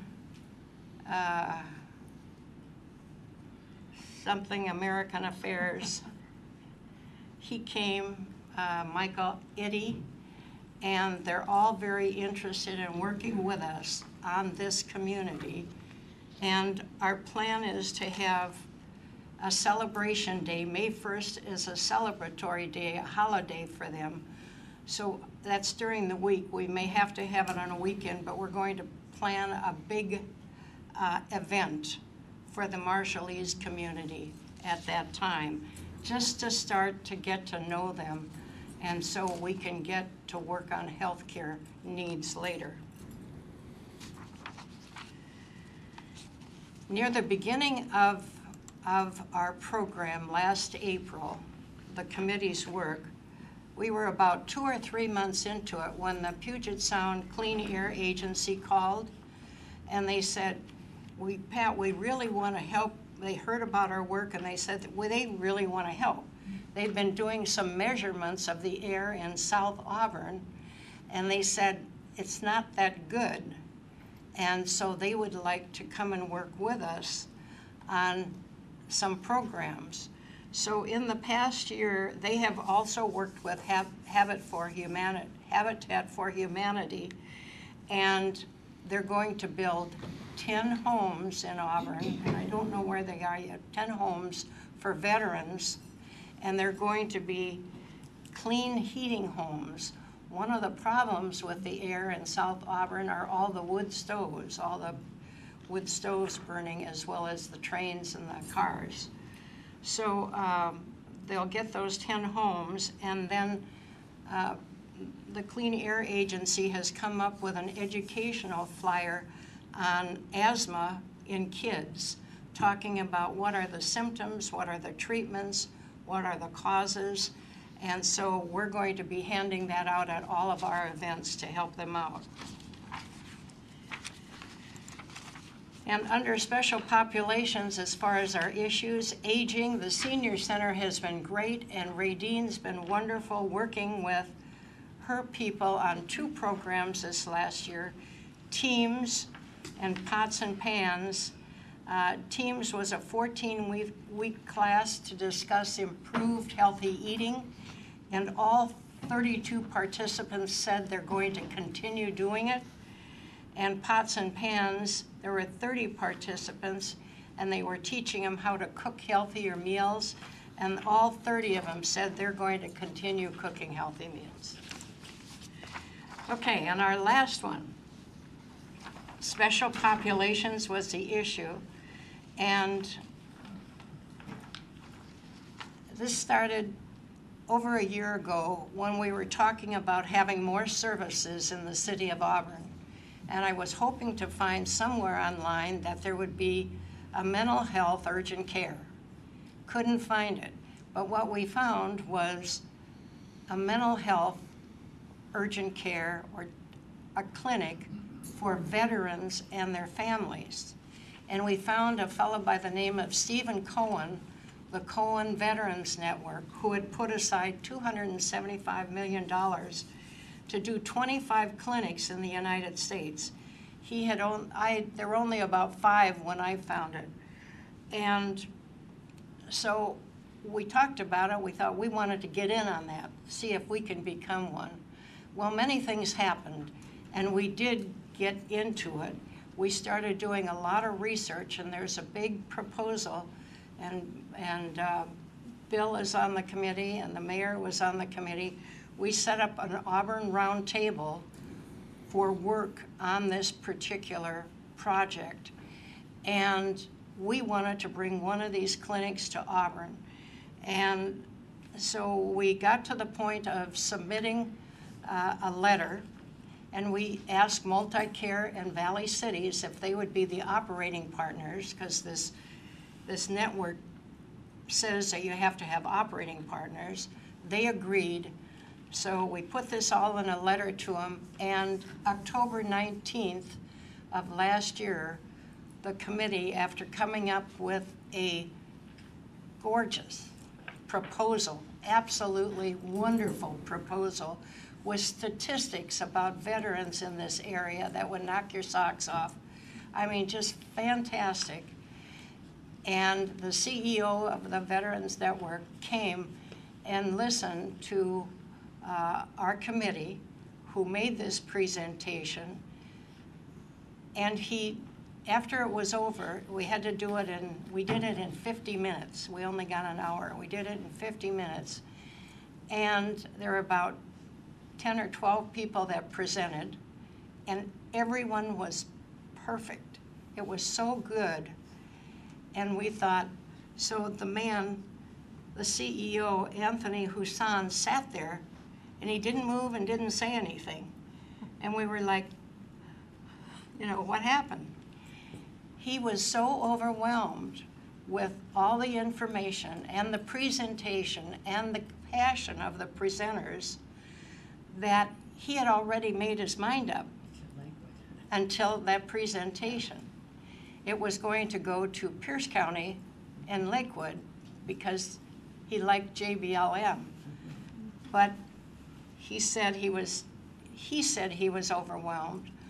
And so he promised he'd come back for 2 days, which he did, but only to give Valley Cities the contract, the operating contract for Lakewood. And they'll also have ours when we get ours, but they're going to do Lakewood first. So the roundtable met after we got this no, not you first, and they all want to fight for, this year, fight for this clinic in 2019, have it open in 2019. So we've come up with a plan of action. We're discussing it in 2 weeks, and we're moving forward to still try to get this clinic for mental health care for veterans and their families here in Auburn. And that's what the Blue Ribbon Committee in Auburn is doing. Any questions? Yep. Just a statement. I just wanted to give Pat kudos because if it wasn't for you, Pat, that Cohen opportunity couldn't have happened. So thank you. Thank you. Marco? You talked about all the locations that can give Narcan. And some school districts are now allowing school nurses and health techs to do it. Have you made any headway in our high schools and middle schools in Auburn? I have not. I didn't even think about the school districts, but they do allow the nurses. Not in Auburn, but they do in other. Somewhere. Yes, and so that might be on your to-do list of 800 Yeah. things. Yeah, You no, know, that's great. You know, Pat, I heard that at National Leagues of Cities in a couple of weeks ago when I was over there. In Arizona and some other cities also spoke that they have trained their nurses and someone else in their school to give that to students. Well, I should have we'll wrote down the schools, but I didn't. I mean, the Find out. cities. Thank you. Margot?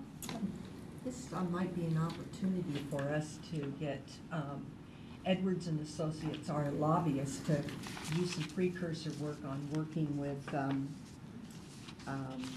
the Cohen Foundation to get us a site for the veterans. So that might be bringing in the big guns. Thompson? Yes, yes. We did, they got the big gun friend, Elfie. Oh, yes. We didn't tell Elfie, we didn't tell anybody outside of Auburn that we were working on it because we were so afraid of competitors trying to get it. And Elfie was a part of the Pierce County, but the mayor has talked to her since, and she said she'll work with us and help us do it. I had talked to her before all of this came down, and that's when I mentioned it to you. Why don't you ask Elfie to come on board? And you said what you just said. Yeah. You didn't want anyone else to We were know being about so it. careful. But I thought of her right off the bat. You know, I have to say kudos for Pat, too. We are so lucky to have Pat in our city, and for the mayor to take her on and to have her do the blue ribbon, because we're being talked about everywhere, even in National Leagues of Cities. So thank you for everything that you have done for our city and continue to do, because I know we're not done. We have a lot of work to do on several of the committees that we're on, 2 of us council members, and so we're really looking forward to working with you. Well, thank you, but you know, as I say this many times, you can't do this work without the support of this group. And the support is phenomenal. And I go out, I was talking to some people at the school district this afternoon, and we were talking about Auburn being this wonderful city. I mean, I've lived in a lot of different places in different parts of the country. There isn't a city like this in places that I know, because the people want to help with everything. And it's a great place to do this type of thing, but we would get nowhere without you. Without you as well. Thank you. Thank you, competition. If there isn't any further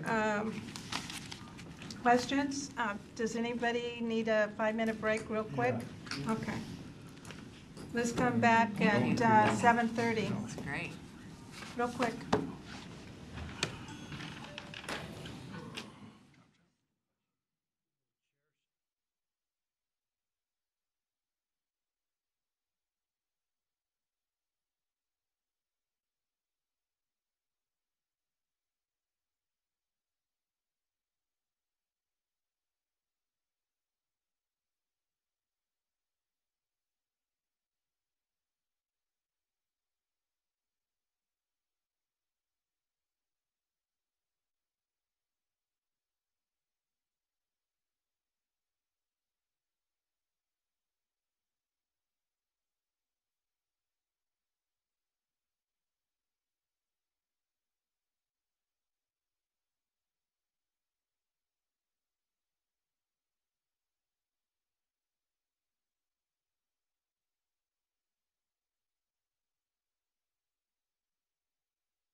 we're going to call the meeting back to order. This will. And our next presenter is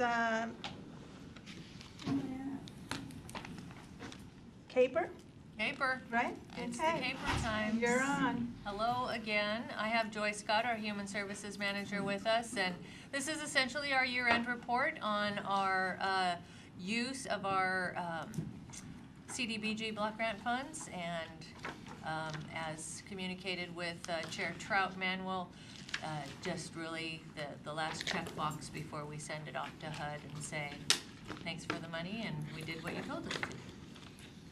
Joy. Thank you so much.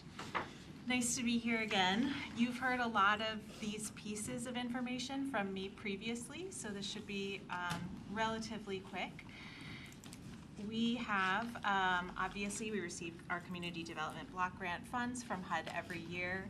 Part of our writing of our annual action plans, which you see usually between September and November of each year, is a plan to spend our dollars that aligns with the HUD national objectives, is eligible under the guidelines that they lay out for our CDBG dollars, and we also show that they will benefit low and moderate income persons in the city. So, where we are right now with our 2017 grant that we received is that the Consolidated Annual Performance Evaluation Report, or the CAPER, is due by March 31st. So we have 90 days to compile information, both financial information for our PR26 financial summary report form, which is attached to the end of your CAPER, and also outcome information from our sub-grantees. And we submit that to HUD prior to March 31st, and then we'll kind of go into our next stage of planning for 2018. But as Dana mentioned, this is kind of wrapping up our 2017 program year. So HUD has a very clear list of items that need to be included in each year's CAPER. We are meant to speak to the assessment of 3 to 5 year goals and objectives within the previously submitted strategic plan. There's a section on impediments to fair housing choice, a section on affordable housing, and our continuum of care, which in King County is led by All Home. And actions that were included in our strategic plan that we undertook during that program year. In 2017, you might recall from our action plan, which I believe you saw a few different times last year, but you initially approved at the end of 2016, funds went primarily to the housing repair program, so the largest portion of funds went towards our housing repair, but also we funded employment training programs, healthcare to under and uninsured Auburn residents, small business assistance in the city of Auburn, and a sidewalk project located at 37th Street Northeast and I Street. That one was specifically to address, make that sidewalk ADA accessible and address some missing sections of that sidewalk. So as you saw in our previous presentation this year, you heard some great success stories from Duana about our housing repair program. I kept in, I think, one of the most telling photos that we have of a before and after of really the impact of those CDBG dollars. But through our public service dollars, we also had 112 unique Auburn residents who were un- or underinsured served with free medical or dental services at Health Point. We had 52 Auburn households served with our housing repair program with those 2017 funds. The presentation that you had earlier at a study session was actually 2 years worth of funds. I think that Duana spoke to that a little bit. There were 15 small businesses assisted and 18 Auburn residents who were experiencing or at risk of homelessness provided with intensive employment training, wraparound case management, and job placement services. And that was through a program at the Multi-Service Center. Joy, on those 15 small businesses, what did you do for them? So we contracted with Green River College, and they provided through the, I believe, Small Business Incubator site, some support for businesses that wanted to get started in Auburn that were owned by Auburn residents. Thank you.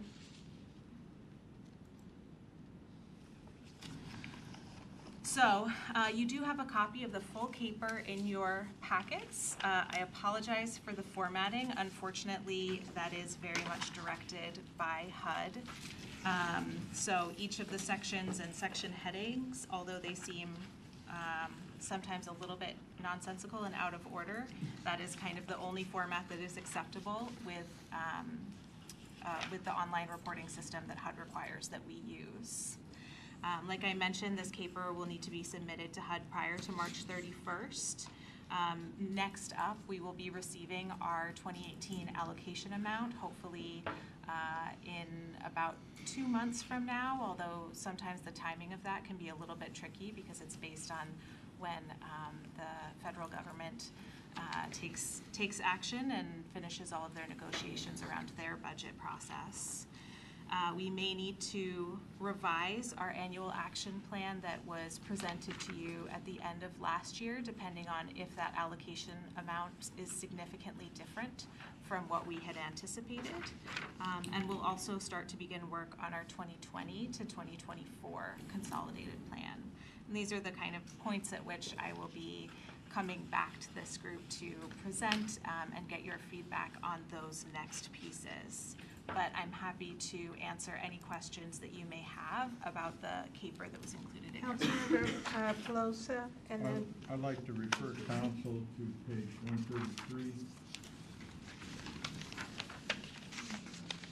133.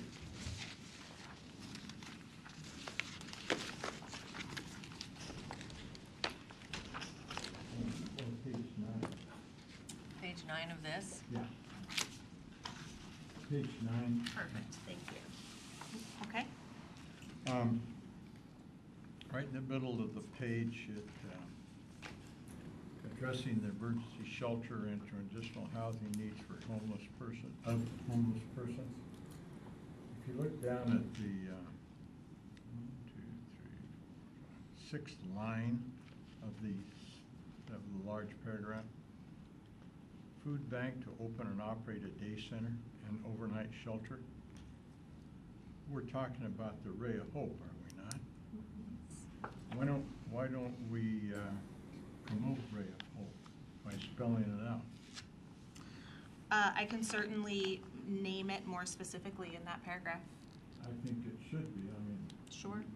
a lot of work has gone into that, so let's promote it.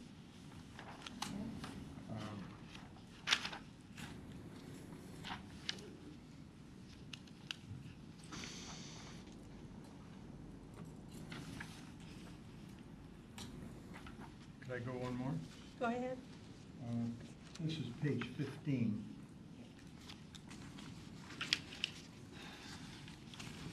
And, I'm looking at the top, the CR-40. Yes. And then the next paragraph is monitoring. And then the next paragraph, what is that? Subrecipients. Oh, it's missing a P. Yes. Scrivener's error. That is Well, an I know excellent you catch. don't want that to go in. I appreciate it. You know.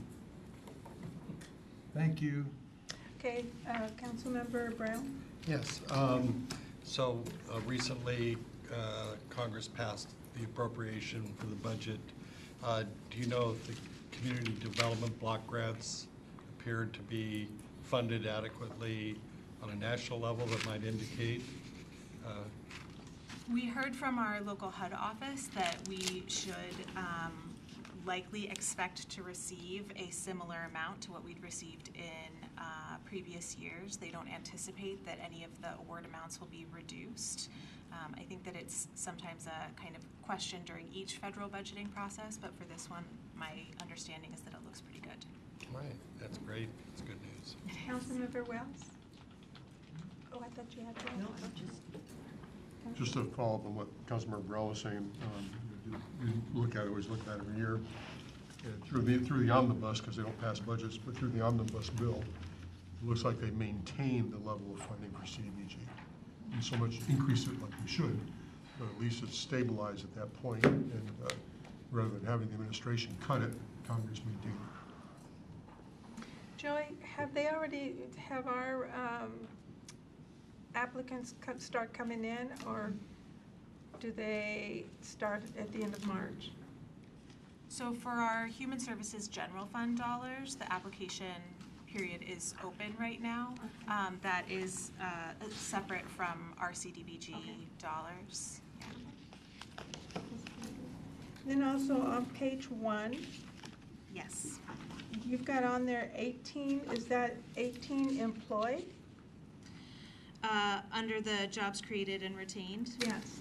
That's 18 individuals who received that intensive case management and wraparound services and then job placement. And they are employed now? They are, yeah. And do they have a home to go to, or are they still living in the shelter?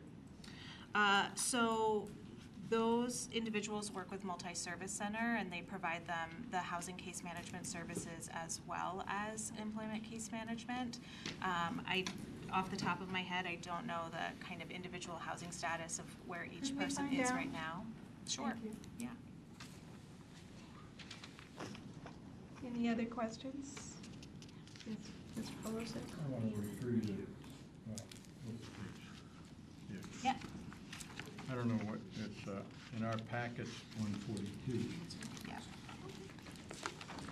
My question is, up there at the Part 1 summary of CDBG resources, item 01, unexpected CDBG funds at end of previous program year, 800 and almost 92,000. I did read something through here about some of our projects had not been completed, and it's a kind of a carryover, but I didn't see that amount. So this is unexpended funds from any year that we had in our account at the beginning of the program year on January 1st, at the end of the previous, so on December 31st of 2016. So there were a number of years where the full amount of CDBG funds had not been expended. Part of that was programs that there were some housing programs that kind of stopped and started, and there was a delay in funds as they were spent. The other piece of that, I think I mentioned, our housing repair program this past year had not expended fully their 2016 funds, so they spent almost 2 years of housing repair funds last year. So this was the overall balance in our account before we received our 2017 allocation, was that 891. So it's not reflected in the report because it was existing in our account prior to the start of 2017. So what are we doing to expedite spending that money? So luckily, most of it has been spent at this point. We were able to expend the majority of those funds between the start of 2017 and last month. We had a number of projects that kind of worked very quickly. Things like the Lescove ADA restroom project. That was about $261,000 that we had allocated for that project. The downtown business facade improvements. There were some things that had been in the pipeline for a while that we just hadn't been able to cut the check for yet. So this 891,000 is not, is this the government form? Yeah, It it's is. not reflective of what's in our, Yeah. It's not the current. Yeah, this was just as of December 31st, 2016. Thank you. Joy, and on the same page, 05A, there's no money amount, but I just wanted to know, what is 4SI type? So that line doesn't apply to us. I'm not sure. I can look into the SI, what that stands for. I'm not sure. Section 108 is a type of loan program that we do not utilize in the city of Auburn. Okay, Is there any further questions for Joan? No, so thank you. Yeah, you. I will find out the answers to the ones I couldn't get. Thank you. And you could just put it in the, Good report, you guys. Thank you. okay, I'll turn it back over to Mr. Baggett. Thank you, thank you. Okay, next on the list here, at the adjusted agenda, we are going to have the economic development update.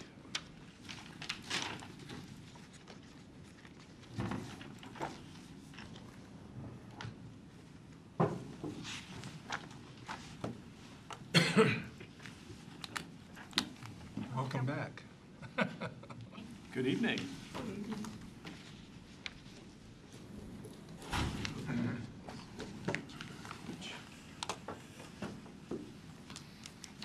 Well, good evening, Deputy Mayor and council members. It's a pleasure to see all of you again. I cannot believe that it's been almost a year since we've had the opportunity to visit with you. And Councilmember Brown, it's wonderful to see you again. I think the last time we saw each other may have been doing some work on the Governor's Aerospace Task Force efforts. So it's a pleasure to see you.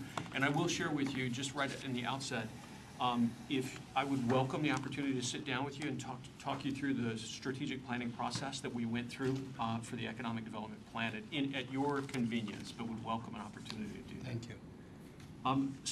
It is a pleasure to see all of you.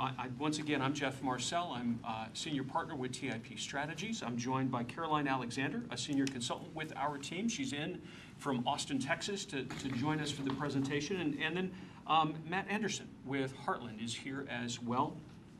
I think if you thought about a theme for this presentation, I would say that a tremendous amount of work in implementing this 10-year economic development strategy has been accomplished. So I'd say it's getting good and it's going to get even better is the theme. There has been significant advancements really in all areas, and we're excited to share that with you. And so this first year really has been a very positive effort. And I can tell you, as a group that does updates to strategic plans all over the country and working with communities, a lot has been done. So we're excited to share that with you today. We put together a PowerPoint presentation, as all good consultants do. And we have to apologize right from the onset because I know it's late in the day, but we put together a fair bit of data slides for you. But we think they're very interesting, and I hope you will find them interesting as well. But we'll try to get through these things as quickly as possible. I'll do a fast introduction to the team so that just you have a refresher about who we are. And then I'll touch on just a couple national trends. I'll breeze through the slides that you already have. But at any point, if you ever want to have a long discussion about national economic development trends, I'm your guy. So I'm available to do that at any time. And then what we'd like to do is Caroline's going to give you an economic update on what's going on in the Auburn market.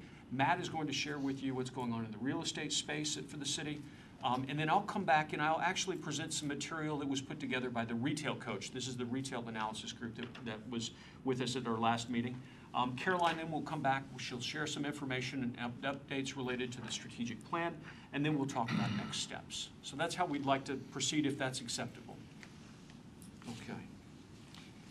So just in terms of quick introductions, TIP Strategies, I'll be brief here because I think we know each other quite well, but we're a 23-year-old economic development and workforce development strategic planning firm. We worked in over 300 communities around the country. Just to give you a flavor of what we've done since the last time we all worked together, we've completed the Economic Development Strategic Plan for the city of Fort Worth. We finished some economic development work in the city of Detroit. Just recently started some work in Tampa Bay. So we've been all over the country, but I want you to know we've stayed very connected to Doug and to the economic development activity taking place in the city. I'm still officed and will continue to office in this part of the country and certainly love it, and I've tried to stay as engaged as possible in what's going on in the Auburn community. So that's us. Let me turn it over to Matt really quickly to give you an overview of Heartland. Yeah, very quickly, Heartland's a real estate consulting and investment firm based here in Seattle. There's about 20 of us. We've been around for about 32 years, and I've been with the firm about half that, so going on year 18 this year.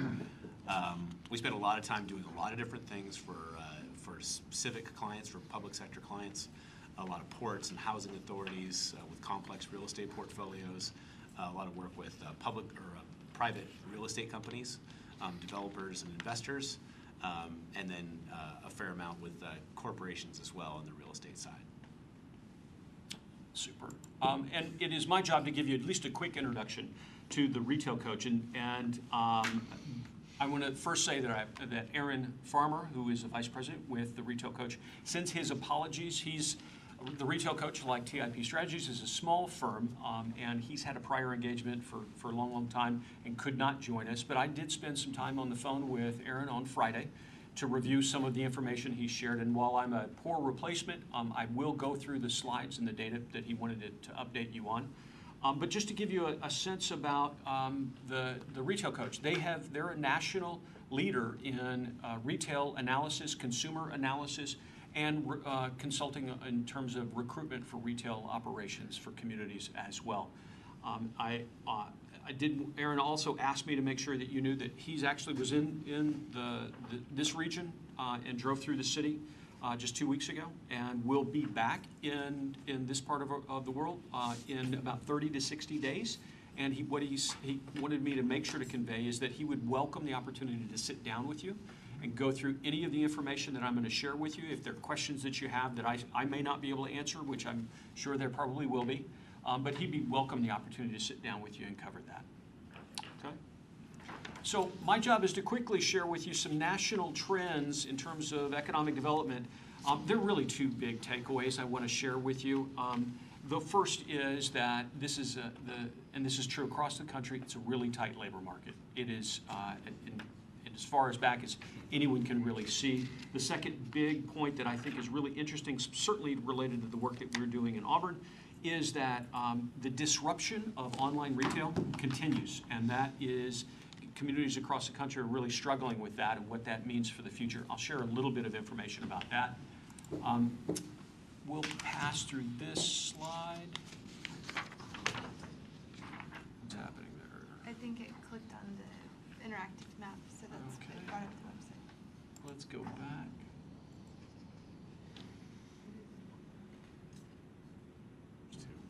There's two.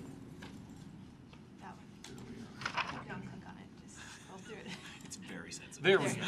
Okay, sorry about that. So I did want to share this with you. The national economy right now is at 4.4%. And I think we all remember back in the days, right? We used to talk about 5% was full employment, right? So how on earth did we get here? So it is tough for every part of the country struggling with this. You'll see this next map. We've measured out data related to unemployment county by county. The darker shades, the more orange shades, actually are 4.1% unemployment or less. We do a lot of work in the middle part of America, and I will tell you, those folks, their biggest desperate concern is people leaving, young people leaving. And you all are benefit because your population is growing, but you can see across the country, very, very tight labor market.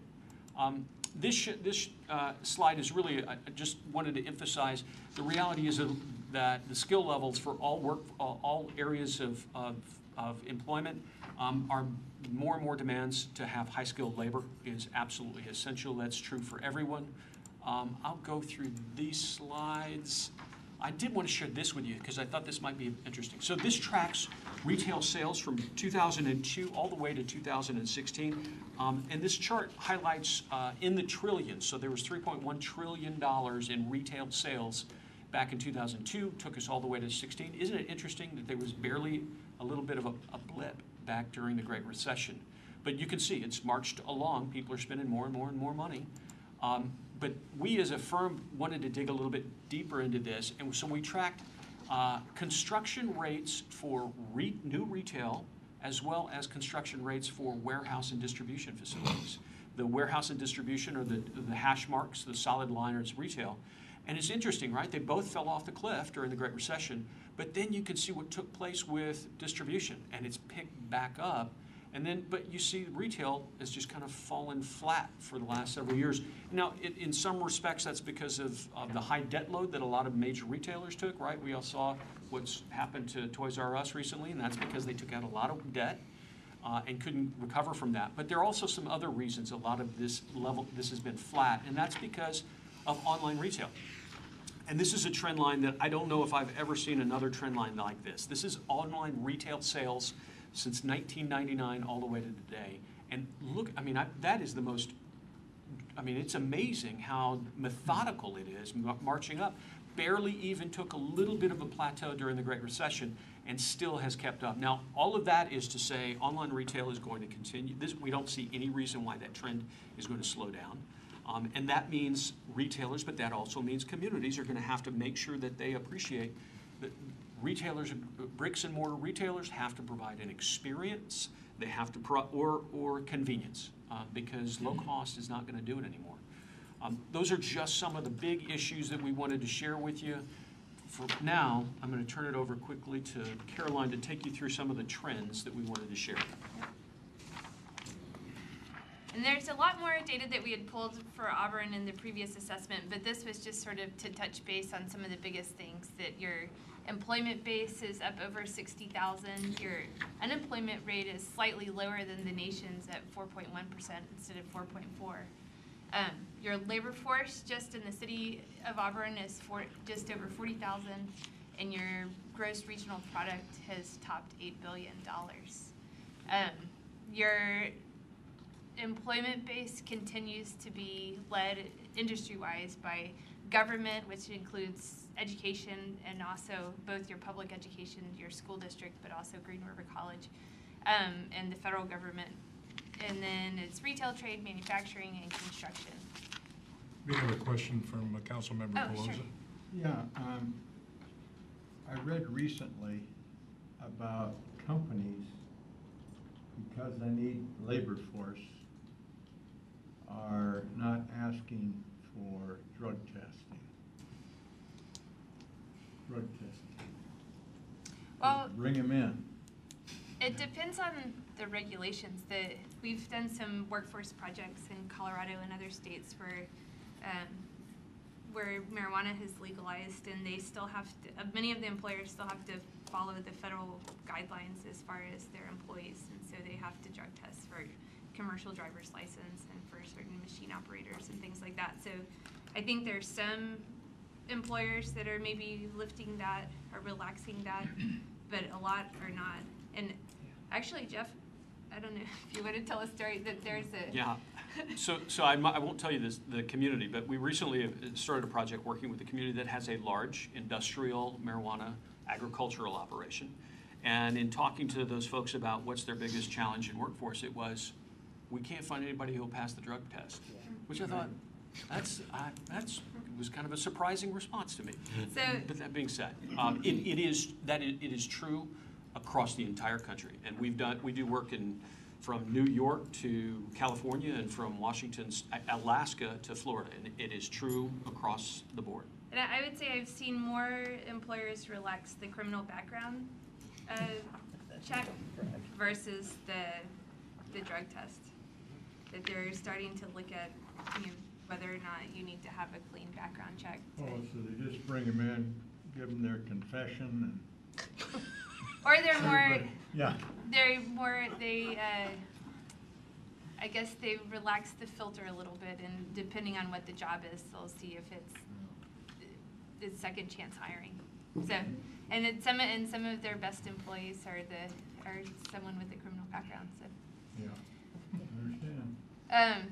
Well, this is very small, but this is looking at the sources of growth over the next 5 years.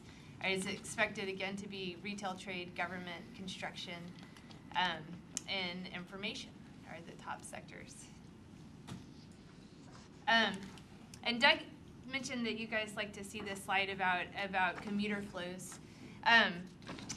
You guys do a lot of trading labor within the communities right around you, just across city limits, but you bring in a lot of people from Tacoma, and you send a lot of people out to Seattle every day. So I think there's a big opportunity to grow that middle circle of the 5,000 people, where there's just 5,000 people who live and work within the city of Auburn. And so it's a big opportunity to grow that population of people who both live and work here. But probably the majority of the folks are going somewhere within the South Sound region. But I think looking at the long-term trend, just what an important employment center you are for the region, the number of inbound commuters has grown at a much faster pace than any of the people who live and work in Auburn has stayed relatively flat, and the people who are outbound commuters has increased some, but what's really increased is the number of inbound commuters. So with that, I will pass it to Matt for the update on the market. So this first slide, normally economists like to have all the lines going kind of up and to the right when you're looking at where things are going. In this case, we're happy to see them going down and to the right. Because this is looking at net absorption and vacancy trends. We're starting with industrial space. So in this case, and this is not new news to anyone who lives here, but industrial space is very, very tight. And in Auburn, which is the orange graph on the left-hand side, it's down about 1%, a little over 1%. The blue chart on the right-hand side is kind of South King County, North Pierce County. So it's kind of the sub-region, if you will. And that rate is still very, very low of 3%. And that's, not surprisingly, giving rise to a lot of construction activity. This next chart shows where we're at in terms of industrial rents, and the big headline here is the giant jump in industrial rents over the last couple of years while this plan has been finished and put into place. We're talking about a 30% increase in Auburn and a 23% increase in the overall market area. When you have a bigger market area and you see a jump of 23%, that's a big jump in rents across what serves as kind of the majority of the Puget Sound's industrial market. So that's really extraordinary. And this is really being driven by, as Jeff described, the trend in e-commerce in the Puget Sound region coming through. And this is a perfect example of that. This compares the industrial market fundamentals. The top chart is industrial rents, and we're looking at different communities in South King County, North Pierce County, so kind of the south end submarket. You can see you're on par at your current rents of about $750 a square foot. That's pretty on par with Kent, not surprisingly. Renton's a little bit higher, but it's similar to SeaTac and Tukwila and Fife and Frederickson, where you have a lot of logistics and warehouse space. So this is kind of right in the same spot, maybe just slightly below the average across the MSA. From a vacancy standpoint, that's the comparative bars below that. Auburn has extraordinarily low vacancy. In fact, only Frederickson, which has a fairly limited supply of industrial land, has a lower vacancy rate. But still, SeaTac and Renton are fairly close. Sumner, Puyallup got a little bit more space. That bar that shows Kent is the highest bar there. Might look like, wow, Kent's in big trouble. That's less than 5%. So it's just tight all the way around. But it's extraordinarily tight here in Auburn. So now looking at the same approach to the data, but this time looking at office. So the trend in office, obviously, Auburn has a fairly small office market overall. So when you see bar charts showing net absorption, a negative net absorption of 20,000 feet, something to be alarmed about. Negative net absorption, it just means that somebody's moved out, and that compared to new deliveries creates a negative number. It's just a very spiky market whenever you have a small kind of sample size. But we're still talking about occupancy rates or vacancy rates in the 4 to 6% range over the last couple of years, which is still very tight. Compare that then to the South End market overall, which is hovering about 10%. That's pretty consistent. I mean, it's down from a peak, that was up more like 13, 14%. So it's better here in Auburn than it is in a lot of the South Sound. Slogan.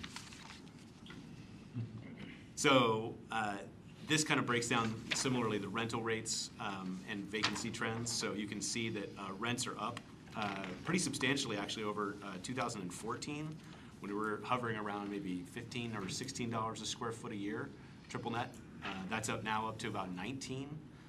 So that's a pretty substantial change. And it's pretty on par with what we're seeing across the South Sound on average across the city, across the region. But yours is up significantly more than the trend for the overall region, which has been pretty flat. And there has been a fair amount of movement out of the South Sound.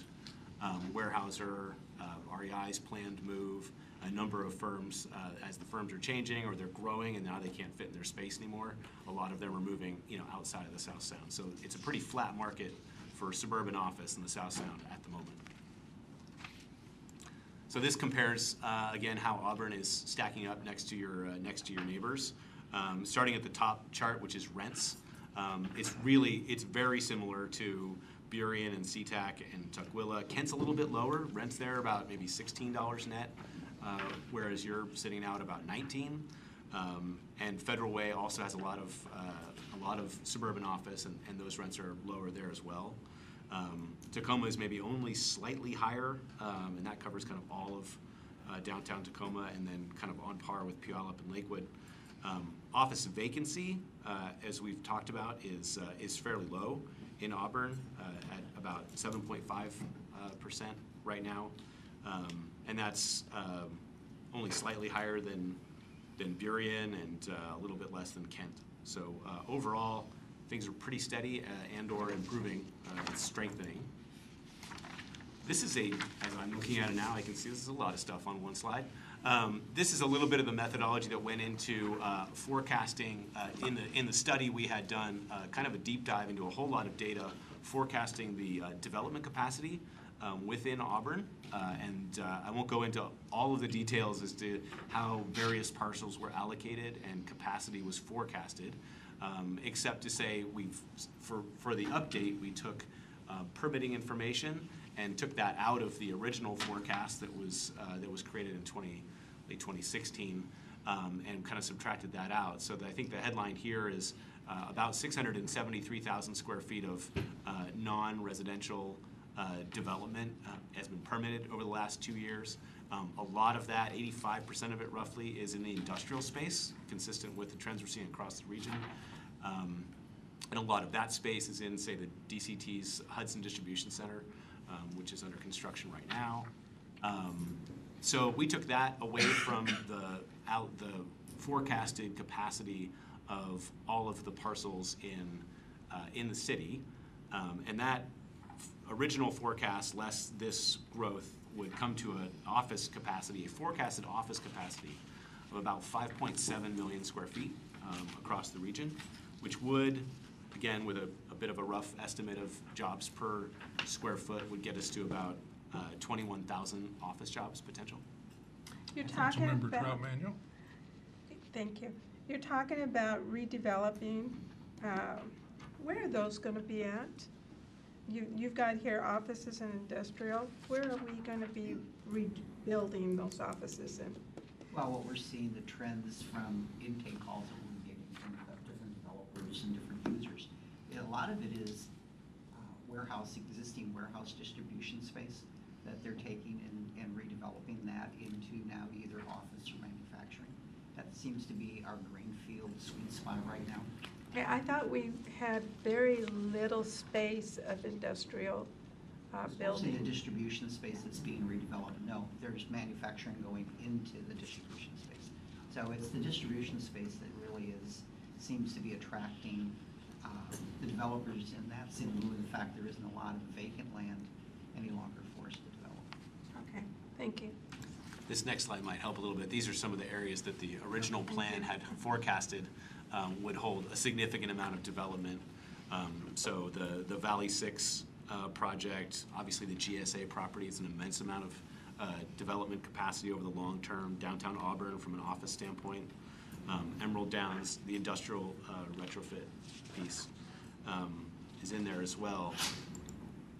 And we kind of tried to capture that in these couple of charts showing. The top chart is additional office capacity. So that's that 5.7 million square feet in the different categories. The colors account for the different categories of space. So some of these are pipeline parcels or things that are in the permitting process, and others are ready to develop or have the potential to develop, and then The yellow one is the less likely to develop. So we're trying to kind of forecast out, a lot like a buildable lands inventory does, kind of forecast out a propensity for development, again, over the very long period. It was interesting looking back at what's happened over the last 2 years and seeing where permitting has happened compared to where we had forecasted what is likely to develop. And there was a couple that kind of surprised us where they were happening in places that weren't necessarily categorized that way, but a lot of them fell into the categories of kind of a high likelihood to redevelop. Councilmember Troutman. So on this new development or reconstruction, does that block that burned down, is that included in this or not? No, that's so That's far separate, outside that's of the completely pipeline, so separate? hasn't been So, absorbed into that yet. so the short answer is there is a fair amount of development capacity when you take into account all these kind of big development opportunities.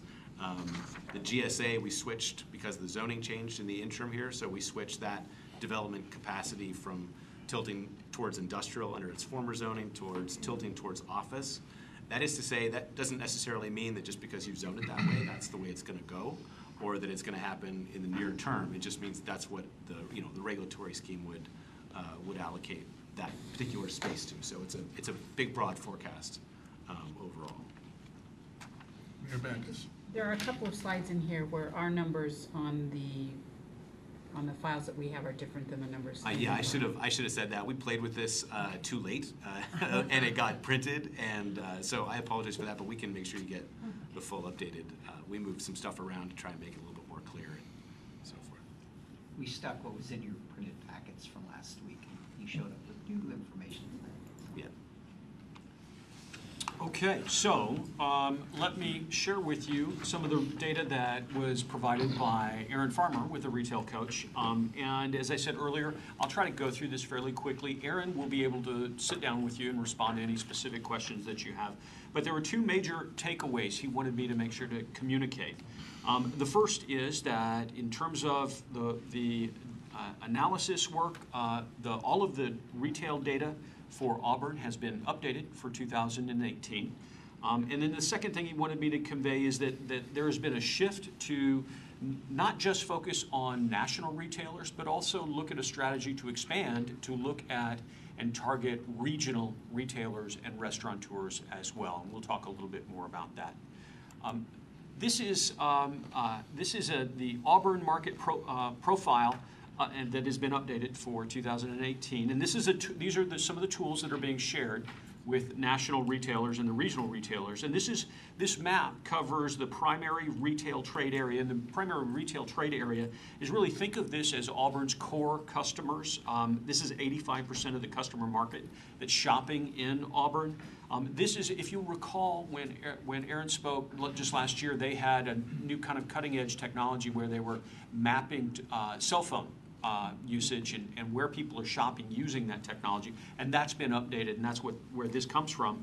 There are really two important takeaways that have been highlighted here. The first is that the population in this primary retail trade area is up by 3,500, so there is growth there. In addition, incomes are also increasing, and those are two positive things that retailers love to see.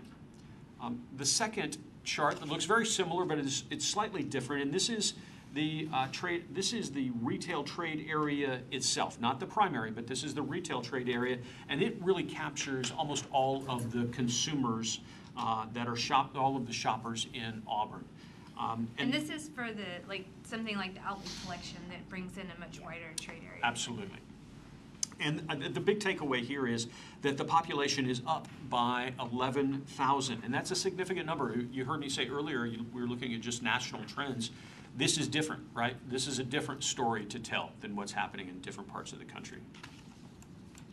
Yes? Can I just ask a question on your educational attainment? Where would the trades and journeyman and apprenticeships fall within that educational attainment? That's a great question. I don't know if they break it out.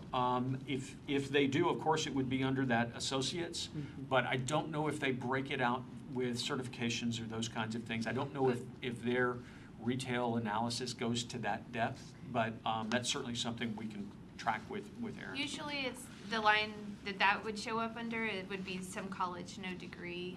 If it's like a certification program or an apprenticeship that leads to some kind of industry recognized credential, it would be in that. Councilmember Brown. Yeah, I would point out that a traditional apprenticeship is a 4-year program, you know, oftentimes with 10 to 1,200 classroom hours in addition to the on-the-job training. So it's the original 4-year degree is what we say in labor. Yeah. There we go.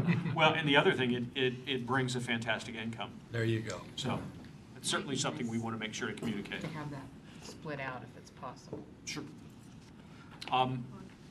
And we'll reference that, and I'll make sure to mention it to Aaron.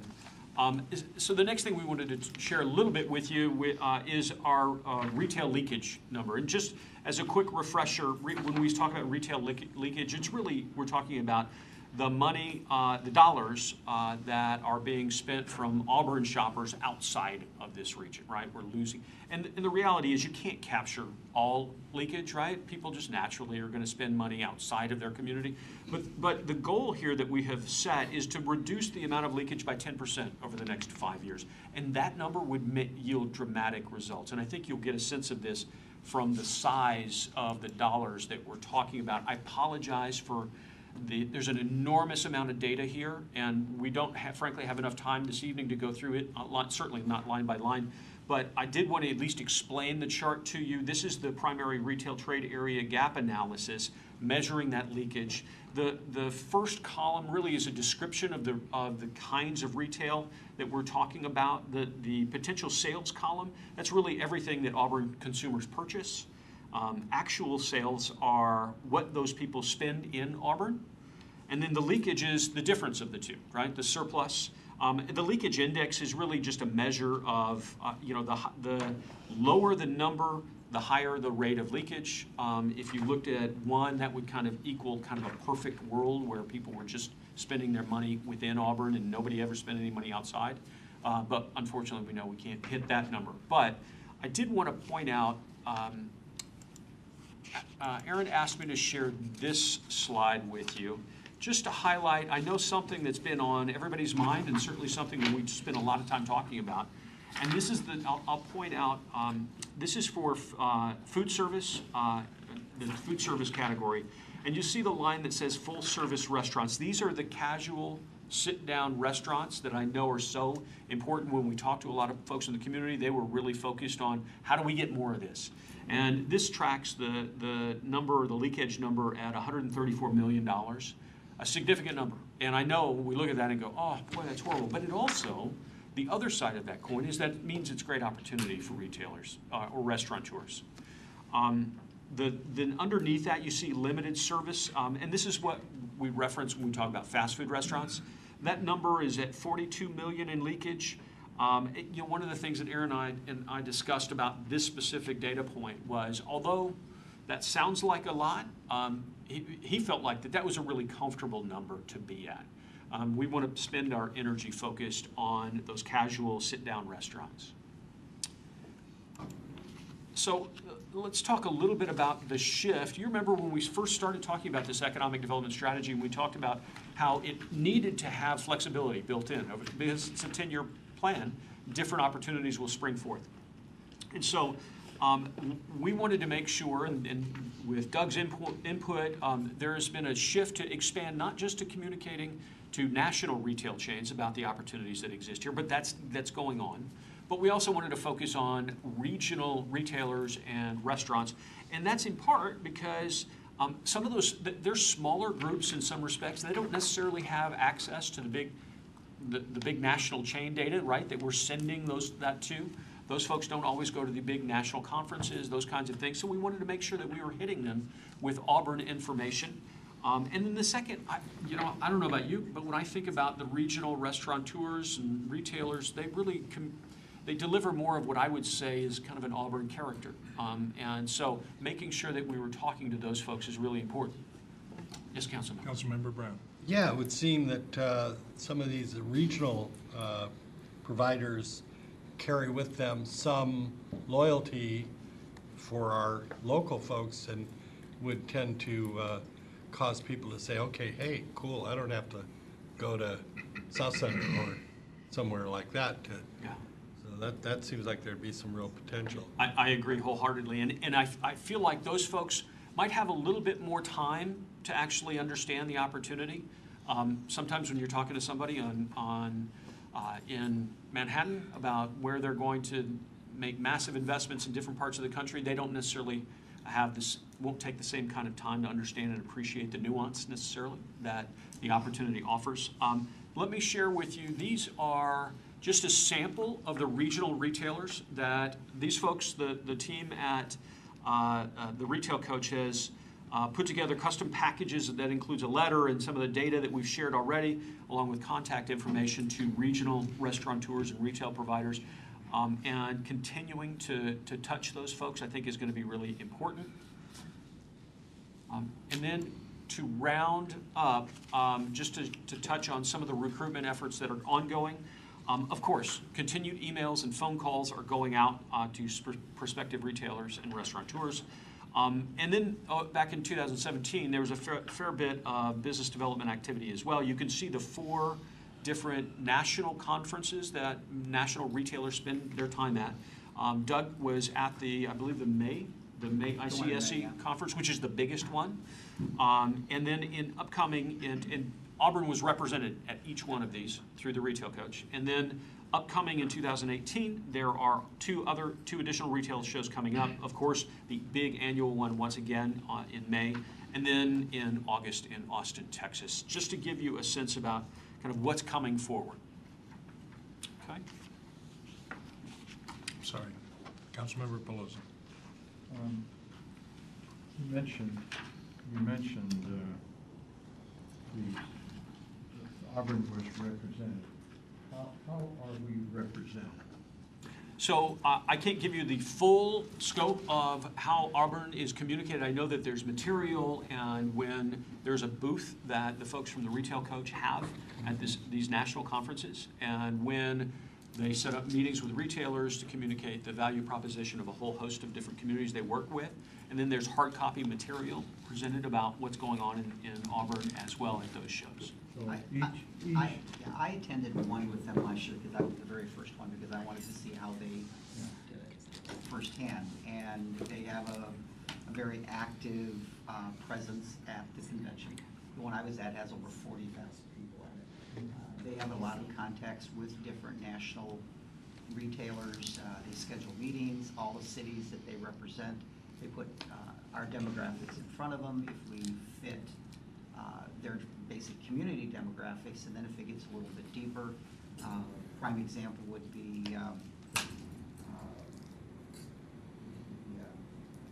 Sonic Dragon, for example, that was being put together by the SARS grocery store. That came from the ICS event in May of 17.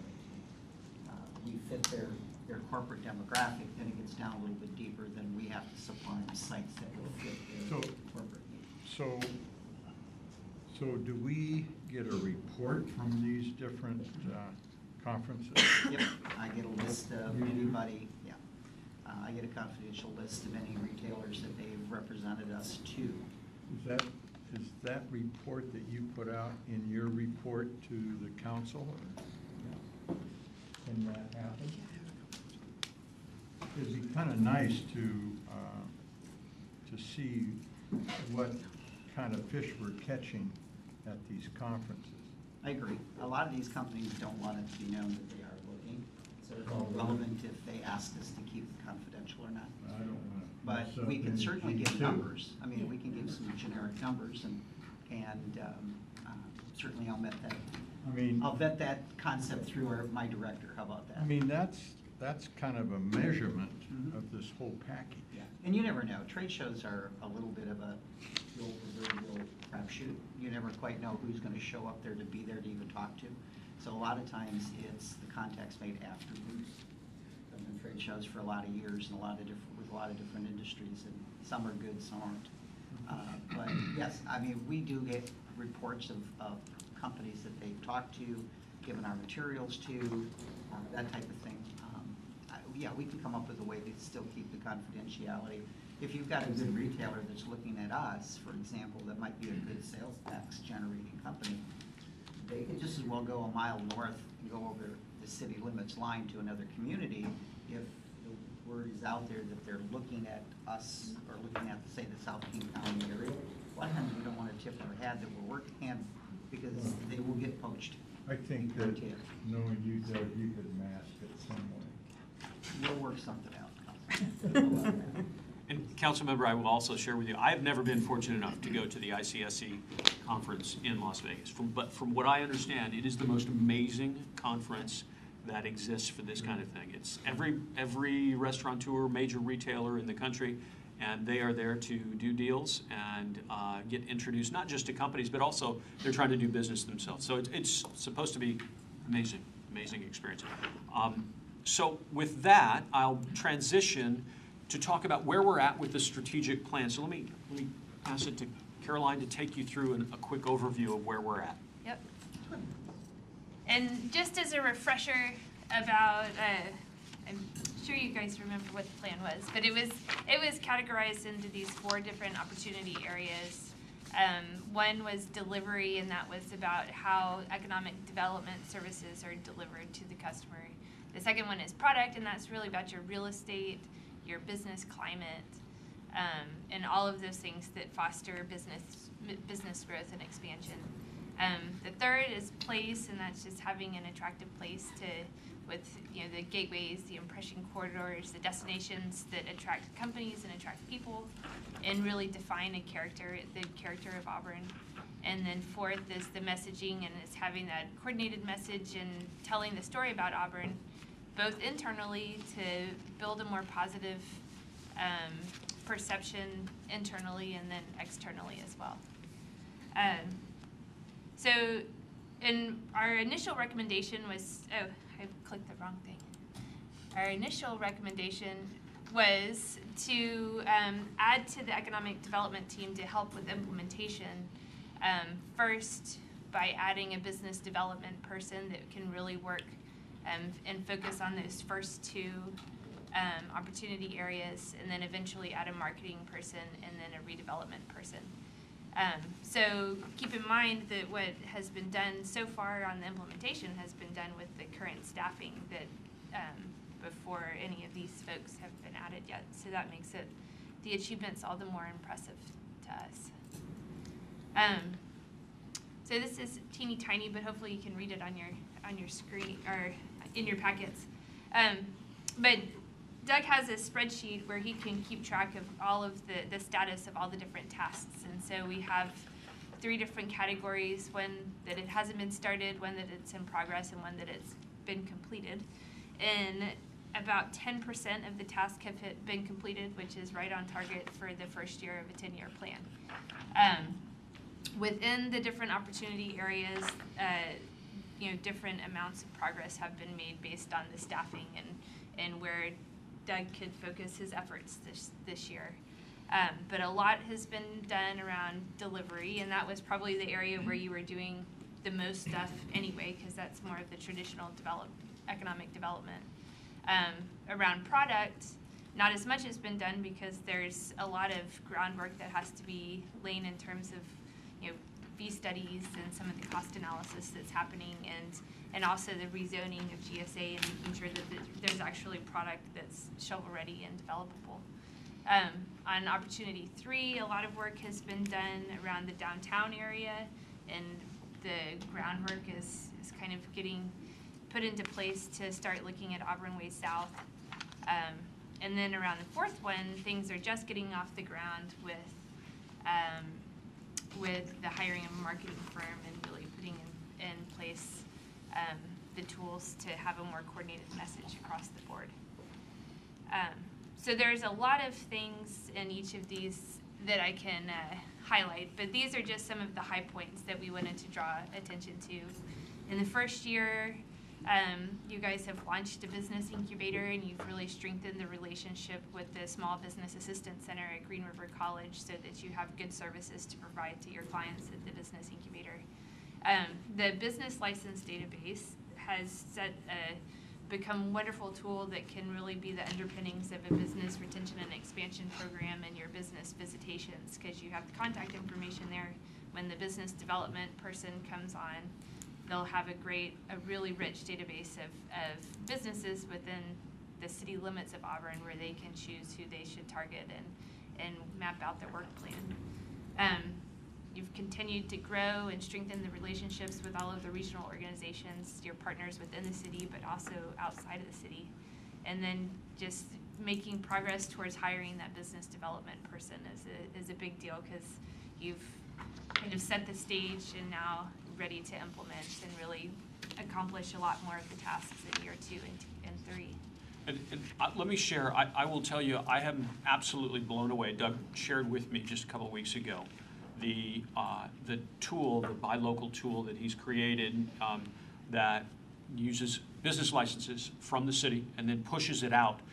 To me, that's a remarkable, because as a business, right, that sets up an operation in the city, you know, oftentimes the business license is kind of a nuisance. It's like, oh, okay, I got to pay this, but you're getting a return from that, right? You're having an active marketing effort. A buy local campaign is a part of that business license. So I will tell you, as we do this work around the country, we've never seen that kind of approach, that kind of hard, targeted approach to this kind of work. So very, very impressive. And just for your own sake, on your tools, the back end of it is something that most communities have to pay a lot of money to Dun & Bradstreet to get that same database of information, and you have better quality, and you have it right here for essentially free. So that's huge to have that tool, and it can be used not only for the buy local campaign, but as the business, contact database, as a supplier directory, all sorts of different things. We want you to monetize it so that you can fund your economic development. We can have a conversation about that later. And then on the second opportunity area around the product, like I mentioned earlier, that there's been, it's sort of more setting the table on this one. There's not specific things that have been completed, but rezoning the GSA site and making it kind of more ripe for office or advanced manufacturing redevelopment. The active work with the Robertson Property Group and having them accept pre-leases is a huge achievement that you should be proud of. And then the planning and development has done a lot of work in terms of studying annexation and upgrading their permitting software and the mapping tool and all of these things that are really putting in place the tools that you'll be poised to hopefully have even more inventory in the pipeline when we visit next year, because you'll have more spaces to develop and better processes to develop under. Then on place, with the getting the BIA kind of up and running again, having a new board, activating that area, the ADA, you can see a lot of momentum building around downtown and that's an area where you've been focusing for years, but just since I can't remember, my last trip was more than a year ago, but I see a lot of movement in the downtown, and then knowing that those other blocks are in permitting right now. I see downtown as having kind of reached the tipping point, and that now, turning towards Auburn Way South with the corridor improvement plan will really allow you guys to transition the focus to supporting downtown and really being more active on the Auburn Way South, which was exactly kind of how it was prioritized in the strategic plan. And then there's been a lot of work that's been done around the tourism industry and the LTAC and bringing all those groups together and launching a new website and the videos and the different package tours. And I think you'll see a lot of returns on that investment over the next year or two. And then the last one I mentioned already was just the messaging and contracting with the firm and having that in place so that you can really work on a more coordinated message. I think will be really helpful, and to continue to market Auburn to brokers and industry decision makers is something that Doug does, but be able to amplify that effort with the business development person coming on staff. And I did want to make sure you all were aware, so I'm sitting down on Friday with the advertising firm that you all have engaged to make sure that they understand kind of the body of work that's been done and they can have access to all of the information that we pulled together.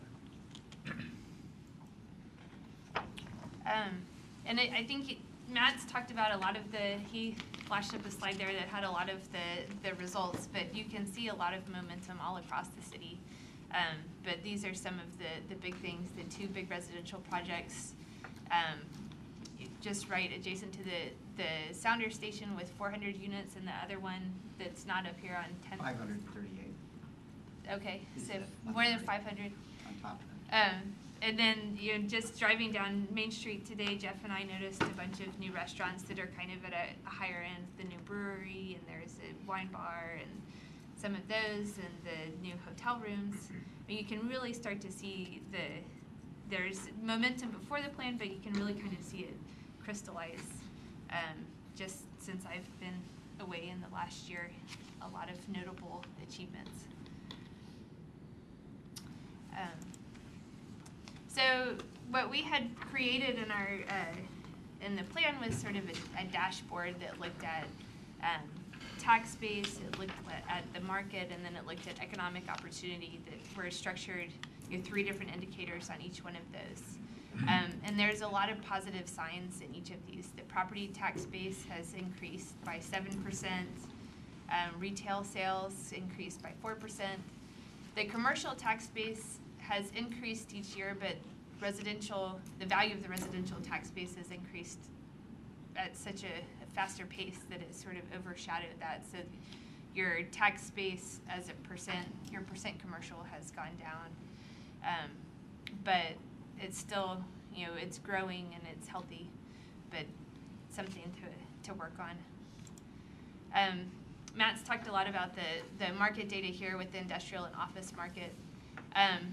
Part of the negative absorption that you see here is just, as Matt mentioned, a tenant has left. They couldn't find the space that they needed here, so they moved out of the market, and that hasn't been backfilled yet. But there's a lot in the pipeline, so the new space delivery next year will show much more positive results. Do you have a question? I'm sorry, Councilmember Pelosi. Some tenants, which tenants? That left? Well, Because they can't find space. Ellie Hansen was here. They occupied 110,000 square feet. They wanted 250,000 square feet. They ended up going into a new building just south of our line into Sumner, a new building that was put up. They found the space they were looking for. We had a plastics company that was in 40,000 square feet. They wanted 100,000 square feet at the time. I think we've had 4 or 5 that wanted to almost double in size, and we could not find space. So is this basically warehouse tenants? Some of it was. There was some manufacturing, smaller manufacturers. But in warehouse facilities? No, they were, well, it's a flex building. I mean, it's a large building that could go either direction.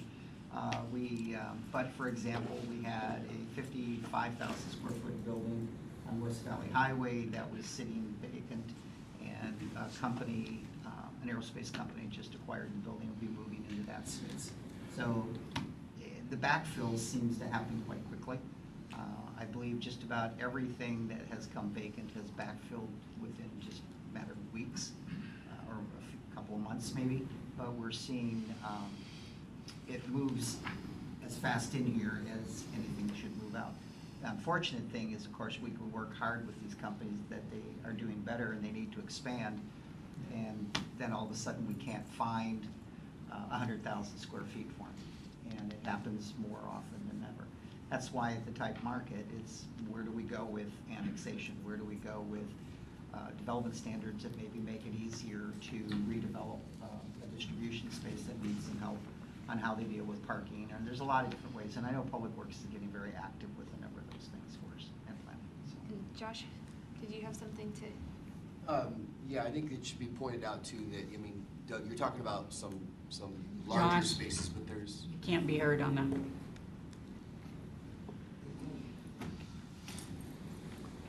What Doug was talking about was some larger spaces, but there's also some smaller spaces as well. We've got some businesses that we know of that are interested in coming into the area that aren't looking for as big of spaces, but even some of those smaller spaces, we just simply can't find them. So just kind of, it works in both sides of the spectrum.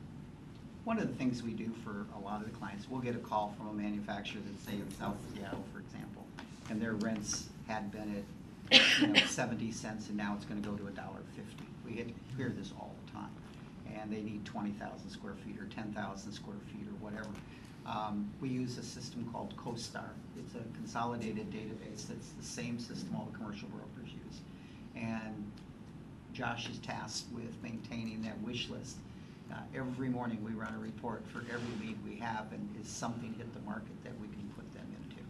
It's a daily process that we watch this. The market is so tight because when a small space does come available, or a larger space, we're interested in putting companies in there that are going to bring us a higher employment base, a higher hourly wage.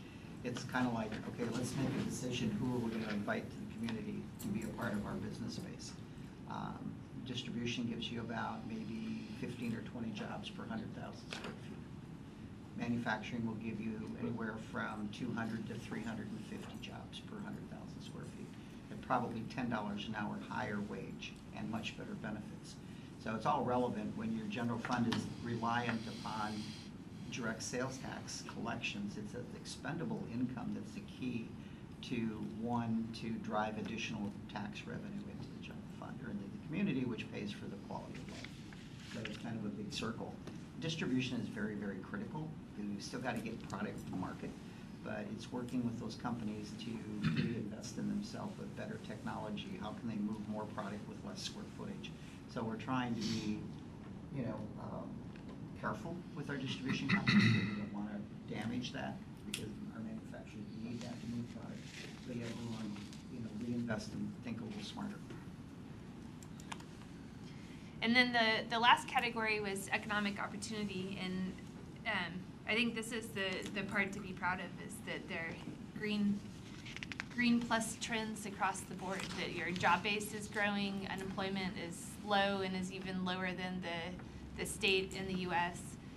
But most importantly, that your annual earnings have climbed 13% in the last 2 years. So you're creating more and better jobs, and which provides better economic opportunities for your residents here. Well, to the extent that they live and work here. Maybe that will be the task, is to make sure that your jobs are connected with your residents. So, with that. So I'm going to kind of take us home, and we appreciate your staying engaged. We know that was a ton of data and a lot of information to throw at you. But I did want to at least just take a moment.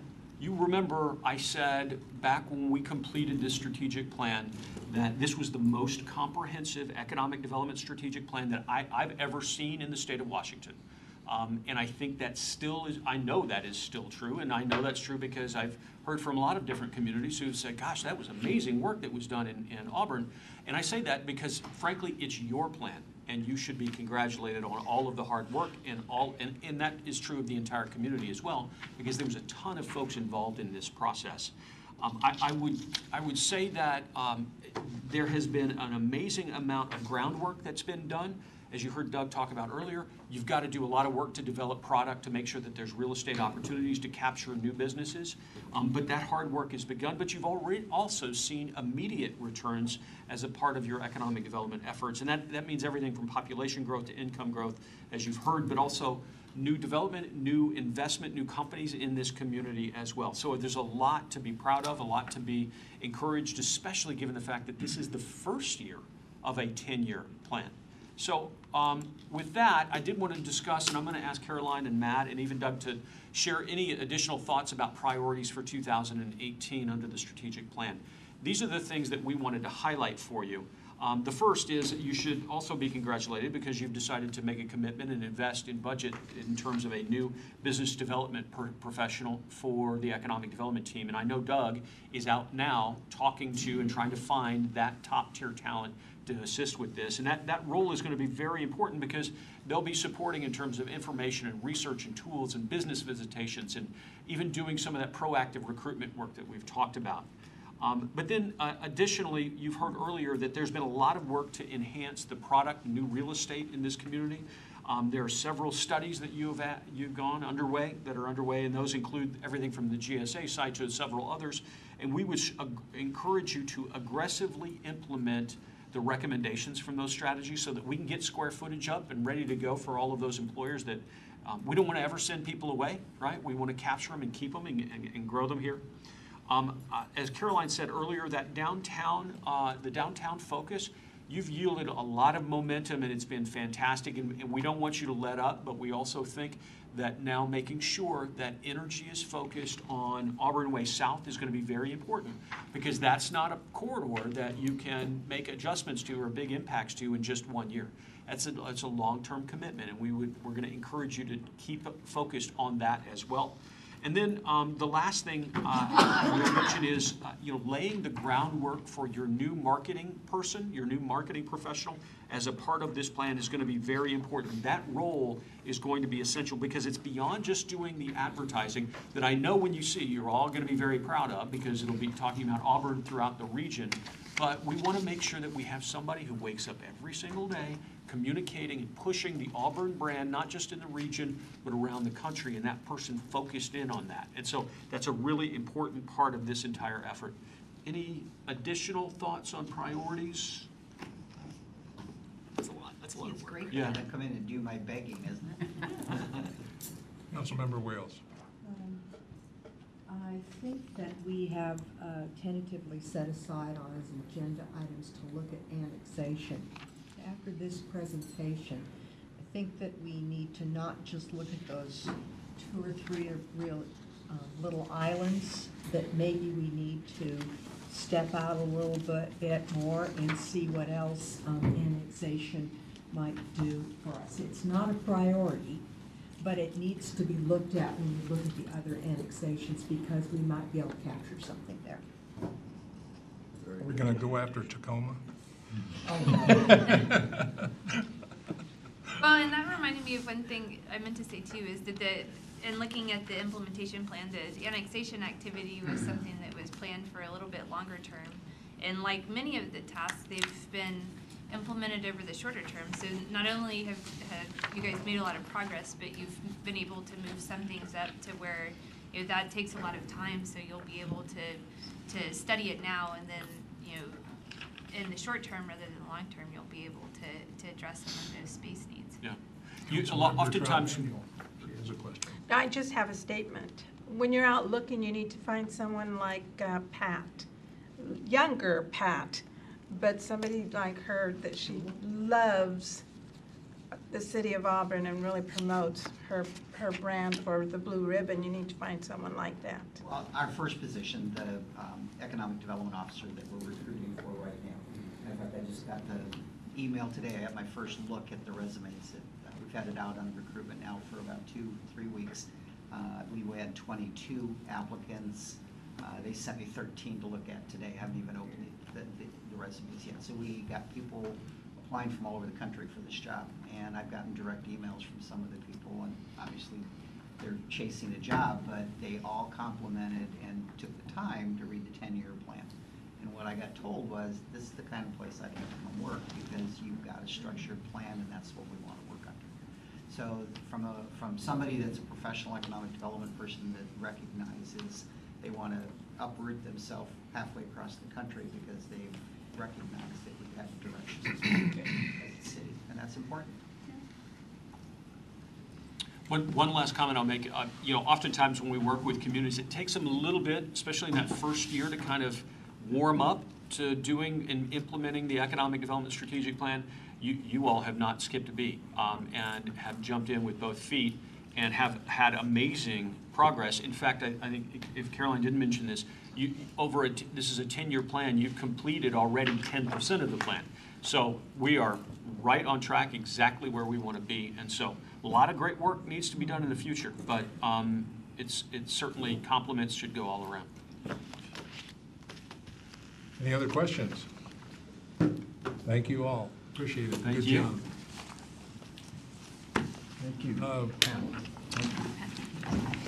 Let's see. Other discussion items, new business. I'm sorry.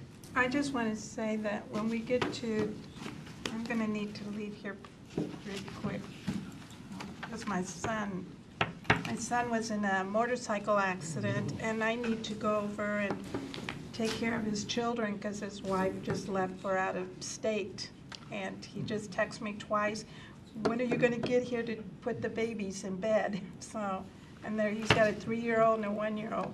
So my comment on the metrics is that Judge Tucker would like to come and do a presentation, and I think we put her on your department. So municipal services. right, because I talked to her at my regional law and justice committee, and she is ready to come and do a presentation, and I told her I would get back to her as soon as I came to this meeting and talked to you about when can we get her in. Okay.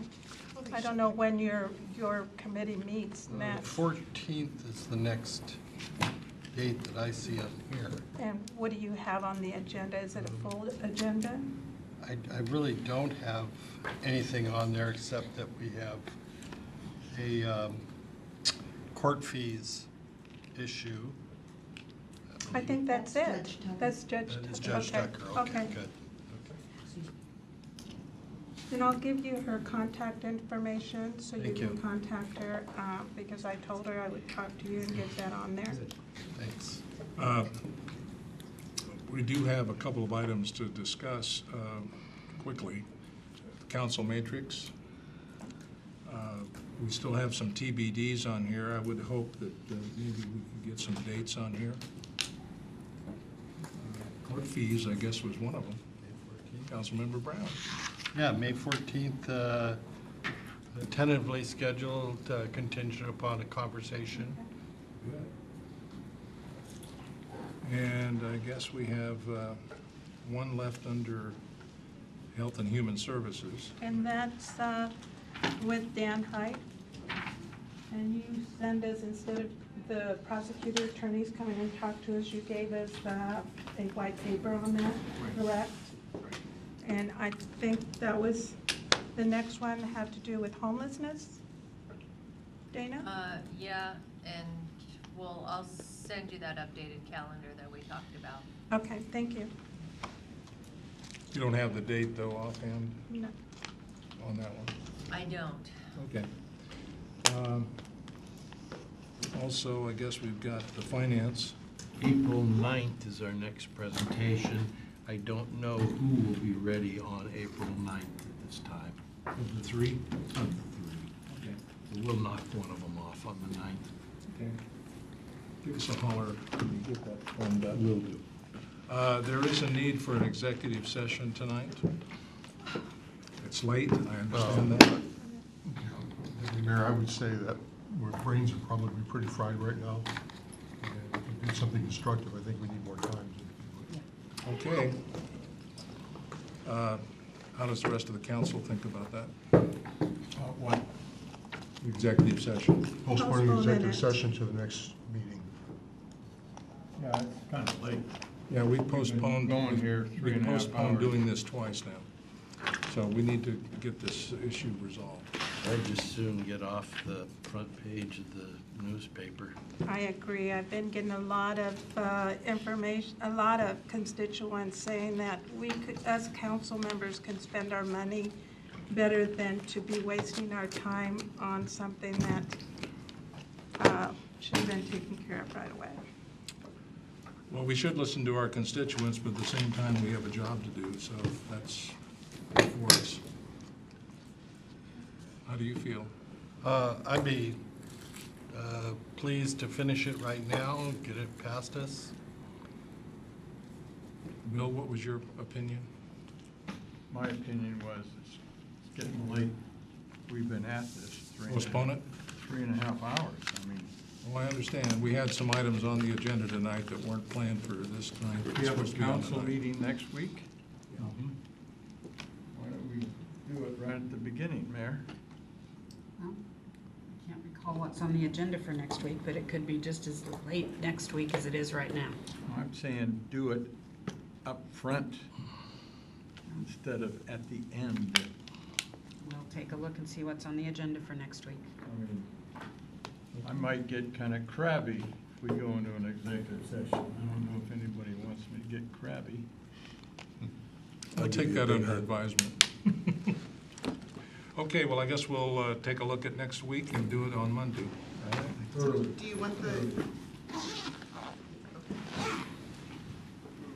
Okay, with that, I think we're adjourned.